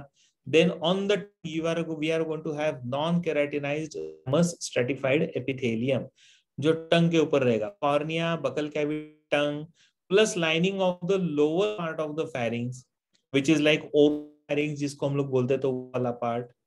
ठीक है, और other laryngopharynx, not oropharynx but the laryngopharynx, then the lining of the esophagus, then the lining of the vagina in females. ठीक है, so this is all basically non-keratinized squamous stratified squamous epithelium. So these are the locations, ये अलग अलग locations इसके। लोहिता को भी मैंने access दे दिया। समझ में आया सबको ये लोकेशन? Location clear? यस, चलो, okay. Then next comes is the cuboid epithelium. पहला वाला वो कौन सा? First one is I think one is squamous ना, this one is the cuboidal. अभी क्यूबॉइडल क्या, outer most lining is made of cuboidal cells. तो ये आउटर मोस्ट लाइनिंग है, ये क्यूबॉइडल सेल्स का बना हुआ है। सो मेम्ब्रेन, उसके ऊपर स्ट्रैटम जर्मिनेटिवम जो कॉलमनार सेल्स का बना हुआ है, and the cells of the outermost layer are cuboidal, बाहर का लाइनिंग रहेगा, तो इसके ऊपर स्क्वैमस एपिथेलियम नहीं आएगा. So squamous epithelium will be absent on this particular lining. So instead the outermost lining will be cuboidal epithelium. So this is known as cuboidal stratified epithelium. ठीक है. So basically keratinized epithelium are exposed to the environment, whereas not, yes, correct. So keratinized epithelial tissue will be directly exposed to the environment and it is protective in function. इसके लिए वो skin के ऊपर है. Non keratinised expose नहीं होता है, क्योंकि हो नहीं सकता है, क्योंकि प्रोटेक्शन नहीं है, इसके लिए वो अंदर है. ठीक है. So this is your cuboidal stratified epithelium. कहां रहेगा? So lining of the ducts of the pancreas. Pancreas के डक्ट हमने पढ़ा था, पैनक्रियाटिक डक्ट, तो उसके लाइनिंग, उसका जो अंदर का लाइनिंग रहेगा, that will be made up of cuboidal stratified epithelium. Sir इसमें भी केराटिन नहीं, इसमें केराटिन नहीं है. ठीक है, इसमें क्यूबॉइडल स्ट्रैटिफाइड में केराटिन नहीं है. Then the sweat gland, ducts of the sweat gland, then the ducts of the salivary gland and the female urethra plus the conjunctiva of the eye. Conjunctiva is the white portion, आंखों का जो white portion होता है उसको हम लोग बोलते हैं conjunctiva. So there also you will have the lining of cuboidal stratified epithelium. So this is the location. हो गया. लास्ट स्लाइड, श्रद्धा को चाहिए लास्ट स्लाइड, ये वाला. Sir, can you explain me this line? Which line बेटा? Sir, this slide, my network issue. अरे देखो, अभी क्यूबॉइडल स्ट्रैटिफाइड एपिथेलियम की हम लोग बात कर रहे हैं, तो यहाँ पे आउटर मोस्ट लेयर किसका रहेगा? क्यूबॉइडल एपिथेलियम का. तो ये लाइनिंग सेम स्ट्रैटिफाइड है, तो मल्टीपल लेयर्स है, तो उसका बेसमेंट मेम्ब्रेन आएगा. बेसमेंट मेम्ब्रेन के ऊपर स्ट्रैटम जर्मिनेटिवम रहेगा, जो कौन से सेल्स का रहेगा? वो रहता है कॉलमनार सेल्स. और उसके ऊपर जो लाइनिंग आएगा वो क्यूबॉइडल सेल्स का है. इसके ऊपर एक्चुअली स्क्वैमस एपिथेलियम आता है, लेकिन अभी ये लाइनिंग में वो नहीं है. Squamous epithelium is absent. Correct? So all the cells are going to be living cells. So this is known as cuboidal stratified epithelium. White portion of the eye is known as sclera, और उसके ऊपर जो thin lining आता है that is known as conjunctiva. So that is the white portion, ऐसा बोला गया है. ठीक है, और ये लोकेशन है. So lining of the ducts of pancreas, ducts of sweat gland, ducts of salivary gland, then female urethra and conjunctiva of the eye. That is the location of cuboidal stratified epithelium. Okay, this is the location. तो naturally वो ducts है, तो वो protection का ही काम करेंगे ना, क्योंकि secretion sweat gland का secretion sweat gland से बाहर निकालने में काम में आएगा. पैनक्रियाटिक जूस को बाहर निकालने में काम में आएगा. सलाइवरी ग्लैंड से सलाइवरी सिक्रीशन, जो स्टेनसन्स डक्ट्स और जो हमने पढ़ा था ना, डक्ट ऑफ विल्सन, स्टेनसन्स डक्ट और वो तीन, तो वो वाले सलाइवरी ग्लैंड के डक्ट्स है. So they have the lining of cuboidal stratified epithelium. Right. उसके बाद आता है कॉलमनार स्ट्रैटिफाइड. अभी कॉलमनार स्ट्रैटिफाइड में same basement membrane will be present. Then we are going to have stratum, और उसके ऊपर जो लाइनिंग आता है that is also made up of columnar cells. मतलब इसका क्यूबॉइडल एपिथेलियम में कन्वर्जन होता नहीं है. So the outer most lining will be of the columnar cells only. So we call this as columnar stratified epithelium. कहां रहेगा? So this will be present in the epiglottis. हमारा जो epiglottis होता है, it's a outer covering which is present over the glottis, flap like covering. So that is basically made up of this lining. Then part of the male urethra. Part of the male urethra यानी कौन सा? जैसे male urethra के अलग अलग part आते हैं, prostatic urethra, bulbar urethra and penile urethra. तो उसमें से prostatic and bulbar urethra will be made up of this. ठीक है, तो उसका लाइनिंग ये रहेगा, columnar stratified epithelium. So this is the location of these cells. Done? Last slide, please.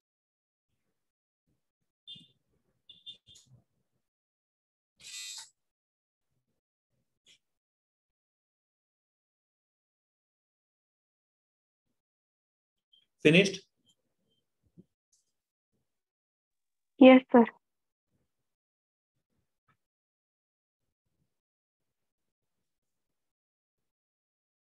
Location, I hope everyone has written this.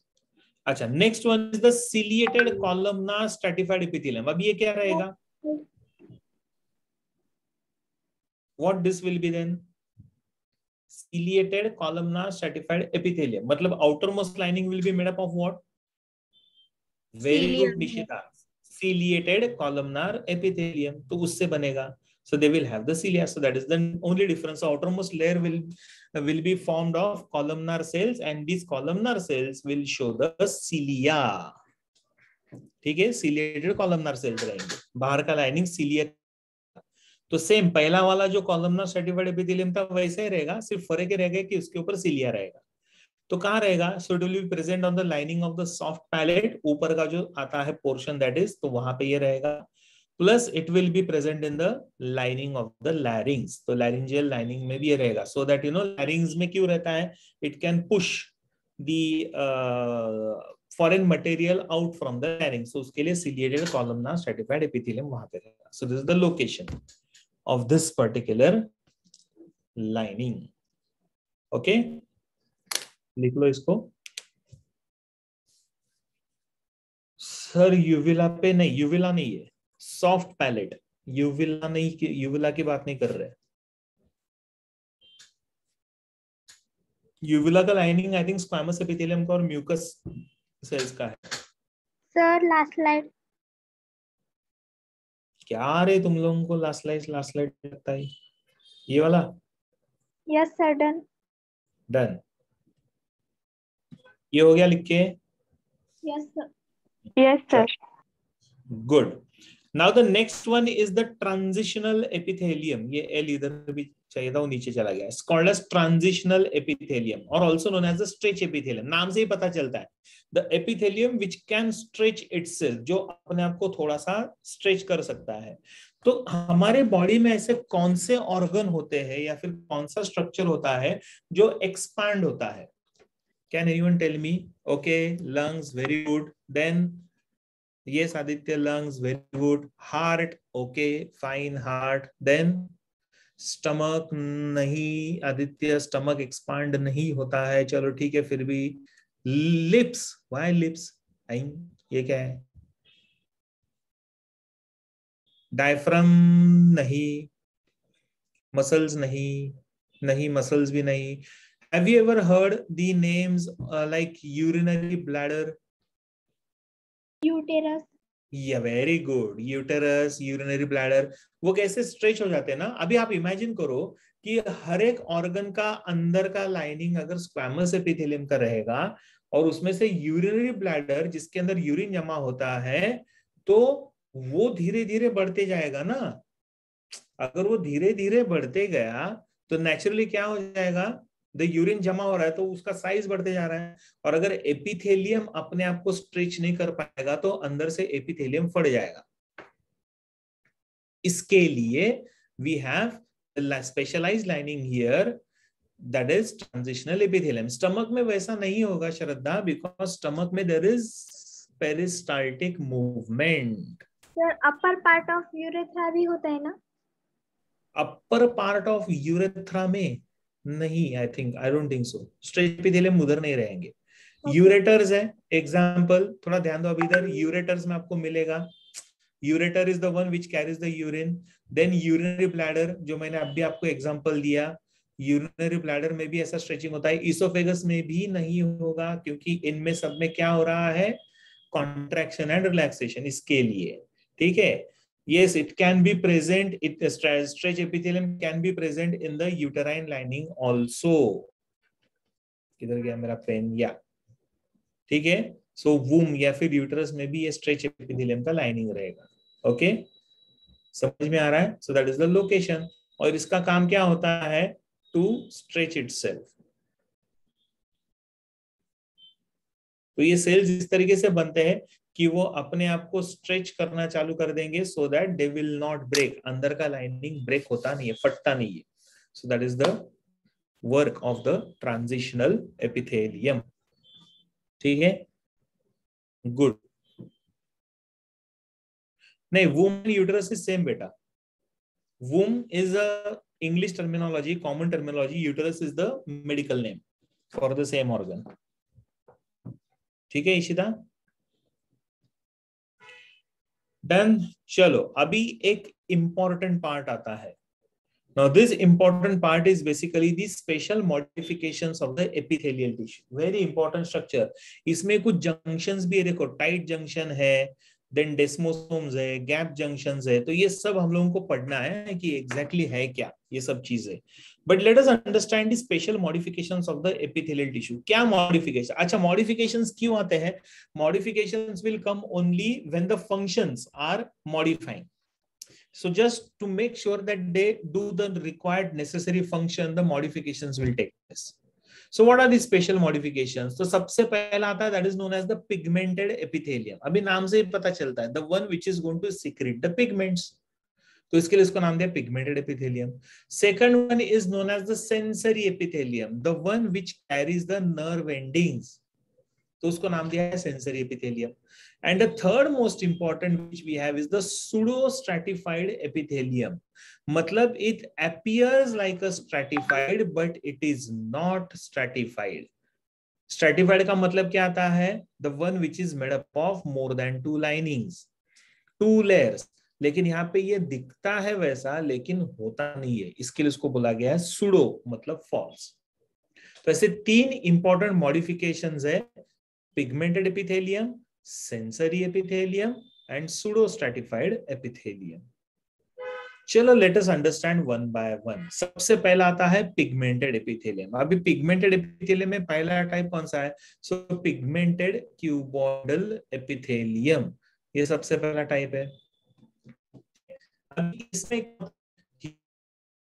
is the granules of the pigment, यानी इसका जो cytoplasm होता है उसके अंदर पिगमेंट के ग्रैन्यूल्स होते हैं. कोई भी एक जैसे स्किन पिगमेंट उसको सिक्रेट करेगा तो उसके लिए ग्रैन्यूल्स होते हैं. सो वैसा ही ये ग्रैन्यूल्स इसके अंदर रहेंगे. जैसे for example it is found in the retina of the eye which is the innermost lining, then the choroid of the eye. और इसका फंक्शन क्या रहेगा? Absorption of the light. जैसे रेटिना में कौन कौन से सेल्स होते हैं? Can anyone tell me retina के दो सेल्स? रेटिना के दो cells. Very good, rods and cones. तो रॉड्स में अपना पिगमेंट रहेगा, कोन अपना पिगमेंट रहेगा.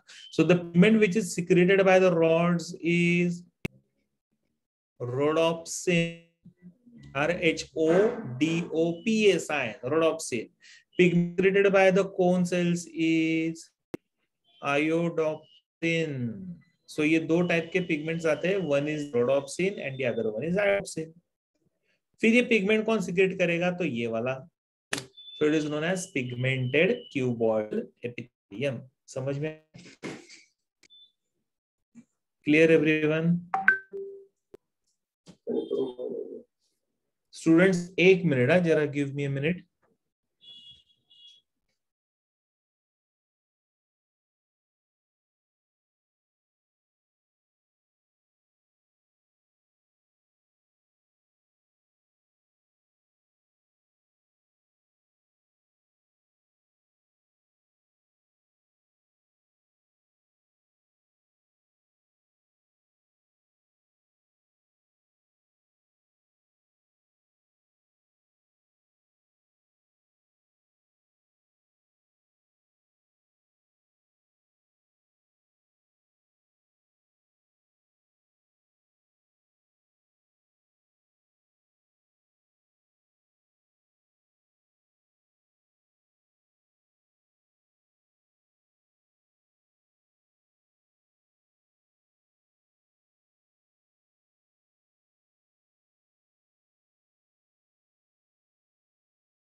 Hello, can you hear me? Yes, sir. Yes, sir. चलो ठीक है, ओके। सो ये हो गया हमारा दो पिगमेंट्स। तो मैंने एग्जांपल भी दे दिया कि कौन से पिगमेंट्स रिलीज होते हैं, ठीक है। So this is how we see pigmented cuboidal epithelium. Then we have the sensory epithelium. Sensory epithelium मतलब क्या? It's a type of epithelial tissue which has the nerve endings. तो ये कहां पे रहेगा? So location will be again taste buds on the tongue, क्योंकि taste buds को nerves रहेंगे and they will go to the brain to identify the type of taste. So the test buds on the tongue. या फिर nasal epithelium. Nasal epithelium से जैसे we have the specialized cells, मतलब nasal epithelium से सीधा nerve जाएंगे किधर? Brain में, and then they will identify the type of smell. तो वो वाला रहेगा। So this will have the function where they are sensitive to sensory stimuli like smell, taste etcetera. तो उसके लिए काम में आएगा। So this is known as the sensory epithelium. ये स्किन में भी मिलेगा आपको। तो स्किन में ये क्या काम करेगा? टेम्परेचर, प्रेशर, टच, पेन, है ना। Cold temperature, hot temperature, deep pressure, superficial pressure, deep touch, superficial touch, superficial pain, extreme pain, deep pain. तो ये सारे जो सेंसेशंस है ये कौन रिसीव कर रहा है? This is all received by the sensory epithelium which contains the nerve endings.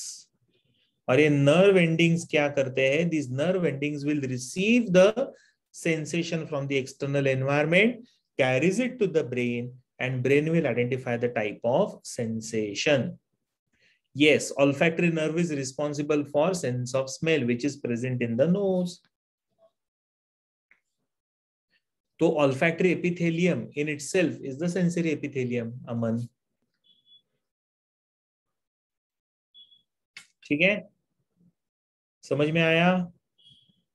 Yes, sir. Good. So ये हो गया हमारा sensory epithelium. And the last modification is the pseudo stratified epithelium.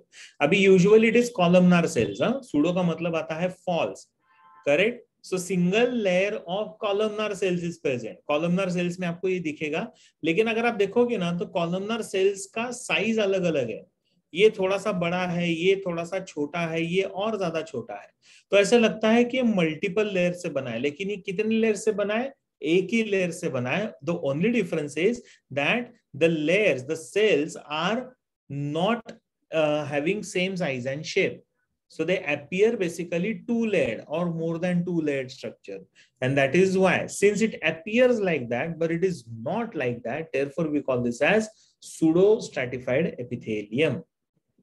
ठीक है। So they are placed at the same basement membrane. अगर आप देखोगे तो ये सेल सारे एक ही बेसमेंट मेम्ब्रेन पे प्लेस्ड है, मतलब ये एक ही लेयर है, लेकिन साइज अलग होने के कारण ऐसा लग रहा है कि अलग अलग लेयर्स का बना हुआ है। ठीक है। So this is single layered columnar epithelial cells which is forming this lining. ठीक है। सो जैसे अभी ये कॉलमनार सेल्स ही रहेंगे, so you can see here, and then there are cilia, so it will be known as what? This is basically a goblet cell which is present here. So this is pseudo-stratified ciliated columnar epithelium. Okay, so it's a pseudo-stratified. देखो sales का size अलग अलग है, तो ऐसे लग रहा है कि अलग अलग लेयर्स है, लेकिन लेयर्स अलग अलग नहीं है, एक ही लेयर है। So ये सिंगल लेयर का बना हुआ है। तो ये कहाँ पे रहेगा? Where it will be present? So it is present on the trachea. Columnar epithelial cells having cilia, and trachea का जो cilia है, they are constantly beating in upward direction like this. And since they are beating in upward direction, so they will try to remove the foreign particles. Then the bronchi of the lungs, और इसका function क्या रहेगा? सो ये यहाँ पे है, cilia are constantly beating outward to expel the dust or the bacteria which are trapped by the mucus. तो dust रहेगा, बैक्टीरिया रहेगा, उसको बाहर निकालने का काम ये करेगा. So that is the work done by this particular layer.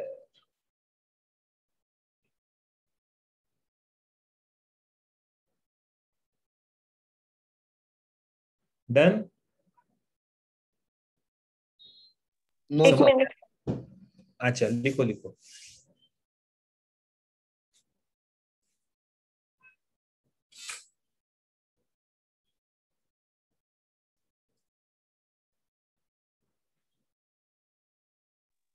Sir last slide दिखाई ना. लास्ट स्लाइड कौन सा? लास्ट स्लाइड ये वाला. इसके भी पीछे का।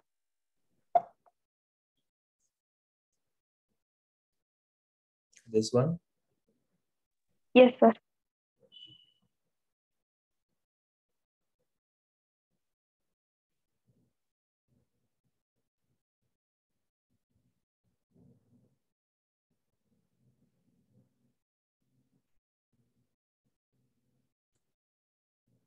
फिनिश्ड हो गया क्या? लास्ट स्लाइड जिसको चाहिए था हाँ सर हो गए। बोलना। डन हो गया लिख के सब ये? Yes sir. गुड। तो ये हो गए हमारे मॉडिफिकेशंस, ठीक है। अभी another important part, these are all the modifications. Now this is another important part, the specialized junctions. अभी ये junctions है ना सिर्फ epithelial tissue में रहेगा. Why it is present on the epithelial tissue? Because all the cells are attached to each other and then there is no gap or space present between the cell.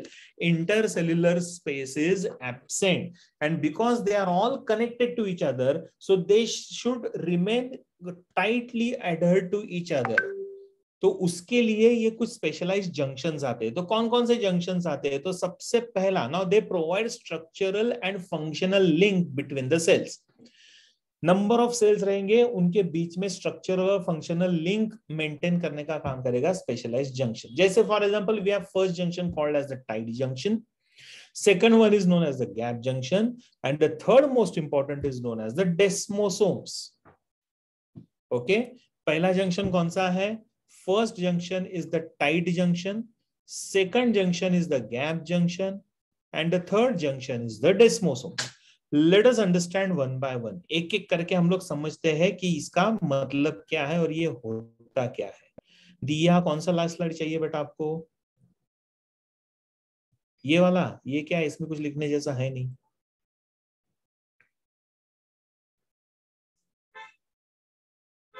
नहीं sir, वो पहले बोला था। अच्छा okay fine, चलो पहला लिख लेते, टाइट जंक्शन और also known as zona occludens. To occlude का मतलब आता है कंस्ट्रिक्ट करना, छोटा कर देना, खींच लेना, मतलब वो एक दूसरे को ऐसा टाइट पकड़ के रखने का काम करेंगे। So that's why it is called as a tight junction.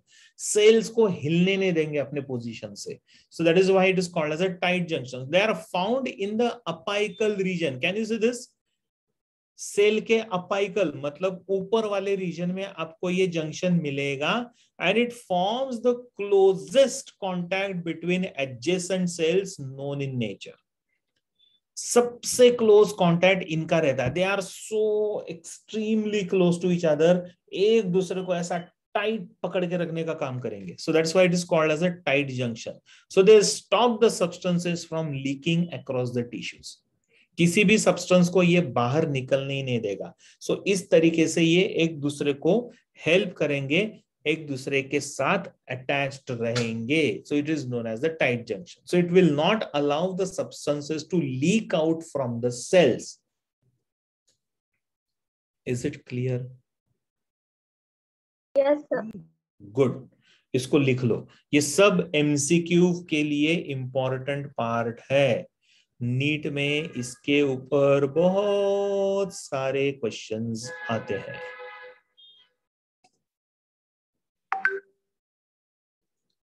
हो गया? Yes sir. चलो ये हो गया हमारा पहला junction, that is tight junction. Next junction is the gap junction. Now ये क्या करता है? So it connects the cytoplasm of adjacent cells to communicate with what? Communicate with each other. Cells क्या एक दूसरे के साथ कनेक्ट रहना चाहिए, इसके लिए we have a gap junction। मतलब ऐसे छोटे छोटे रीजन्स रहेंगे, we call these junctions। ये जो छोटे छोटे जंक्शंस बने हैं, now they will be helpful for rapid transfer of the molecules from one cell to another। ठीक है? so these are known as the connexon, right. तो ऐसे ये सेल्स के बीच में छोटे छोटे ऐसे टनल्स रहते हैं, चैनल्स रहते हैं।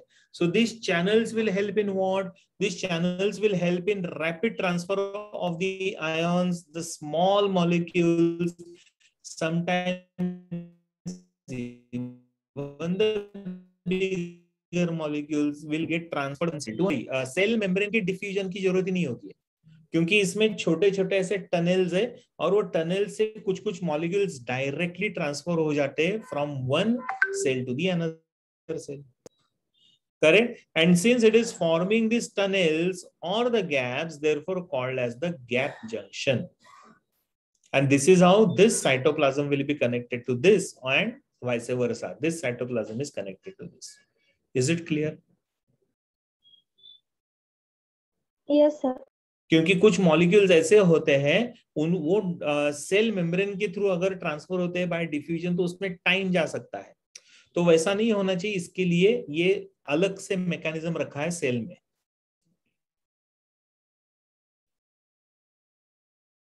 ये सारे ये मॉलिक्यूल्स कोई भी हो सकता है, प्रोटीन्स हो सकते हैं, सॉल्ट्स हो सकते हैं, आयंस हो सकते हैं, कुछ भी हो सकता है ना.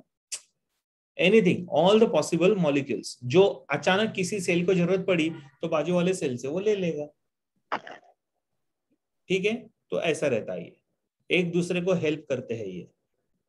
यस, पड़ोसी, correct. And the last one is the desmosomes, also known as the macula adherens. Adherens का मतलब क्या आता है? चिपके रहना.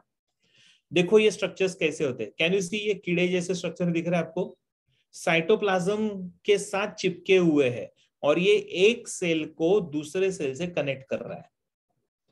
करेक्ट. सो डेस्मो और सोमा. सो डेस्मो का मीनिंग आता है बैंड और सोमा का मीनिंग आता है बॉडी. ठीक है. So a body which is present in the form of a band and it adheres, it is arranged on the plasma membrane. Cell membrane के ऊपर ये अरेंज्ड होता है. जैसे ये सेल मेम्ब्रेन है तो उसके ऊपर ये इस तरीके से चिपका हुआ रहेगा, लाइक दिस. तो ये एक सेल मेम्ब्रेन, ये दूसरा सेल मेम्ब्रेन और इसके ऊपर ये चिपका रहेगा.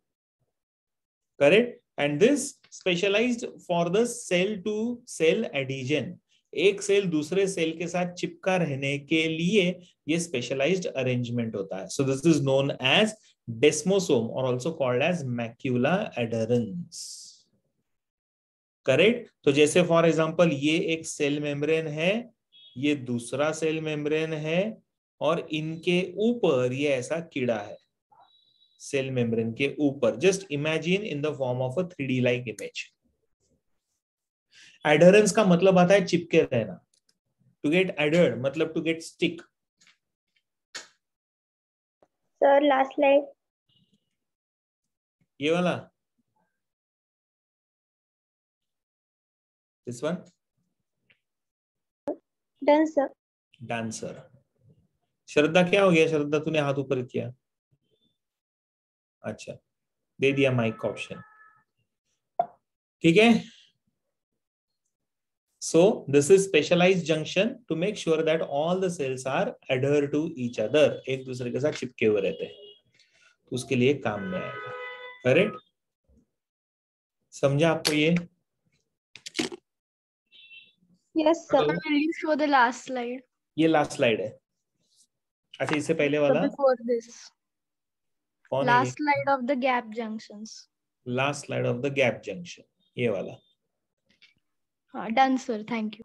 ओके, चलो. तो इस तरीके से हम लोगों ने 3 जंक्शंस देख लिए. कौन कौन से 3 जंक्शंस थे? बोलो जल्दी. पहला junction tight junction. Tight junction. दूसरा junction gap junction. Tight junction का दूसरा नाम है क्या रे? Yes sir. Zonula Anula occludens. क्या क्या क्या क्या? जोनुला ऑक्लूडेंस. जेन्यूना का झोनुला? Zonula. हाँ, zonula occludens. Very good. And then we have the second one that is known as the gap junction. Gap junction इसके लिए होता है because it helps in transfer of the molecules. तो छोटे छोटे टनल्स आते हैं, चैनल्स बोलते हैं उसको हम लोग. वो चैनल से एक मॉलिक्यूल दूसरे मॉलिक्यूल, एक सेल से दूसरे सेल में चला जाएगा. Then we have desmosomes, which is also known as the macula adherens. The one which will be present on the plasma membrane. Plasma membrane के ऊपर ऐसे चिपका रहता है और एक सेल को दूसरे सेल से पकड़ के रखता है. Correct. Cell to cell adhesion के लिए, ताकि ये सेल्स एक दूसरे के साथ सेम अलाइनमेंट में चिपके हुए रहेंगे, वो हिलेंगे नहीं, ना ही सेपरेट होंगे एक दूसरे से. So that is why this desmosomes will be present. So these are the 3 important junctions which we have. Okay, चलो निशिता, आपको कुछ डाउट है बेटा? आपने हाथ ऊपर किया. So tight junction and desmosomes का function will be same only then. नहीं, टाइट जंक्शन क्या कर रहा है? ये ऊपर का टाइट जंक्शन है, देखो ये डायग्राम में भी दिख रहा है. See this one is the tight junction. इसमें क्या हो गया है ना, इसमें एक्चुअली मेम्ब्रेन्स एक दूसरे के साथ इस तरीके से मिक्स हो गया. This is डेस्मोसोम. डेस्मोसोम ऊपर चिपका हुआ है. ओके. हाँ, तो फर्क है. टाइट जंक्शन का काम रहेगा टू प्रिवेंट लीकेज, यानी इसमें से मॉलिक्यूल्स बाहर नहीं आने चाहिए उसके लिए. सॉरी, ये क्या हो गया, इसमें से मॉलिक्यूल्स बाहर नहीं आने चाहिए करके टाइट जंक्शन होता है. ये वाला जो डेस्मोसोम्स है ना, ये सिर्फ सेल्स को एक दूसरे के साथ चिपका के रखने में काम में आएगा, डिस्टर्ब नहीं करेगा वो. और गैप जंक्शन ये वाला है, देखो नीचे, this one. Can you see this? Can you see this? This is gap junction. Yes sir. हाँ, अमन दिखा? Yes, sir. Good. Very good. So this will now complete your first part, that is the epithelial tissue. Okay. अब इसके बाद next part आता है, that is connective tissue. लेकिन ये हम लोग पढ़ेंगे in the next lecture on next Friday. ठीक है? चलेगा? Yes, sir. चलो, thank you very much. Yes, bye sir. bye. See you. Take care. Bye, sir. Miss you all. Bye, sir. Thank you, sir. Bye, sir. Thank you, sir. Bye. Yes. Bye bye. See you. Bye. Thank you, sir. Bye, sir. Bye bye.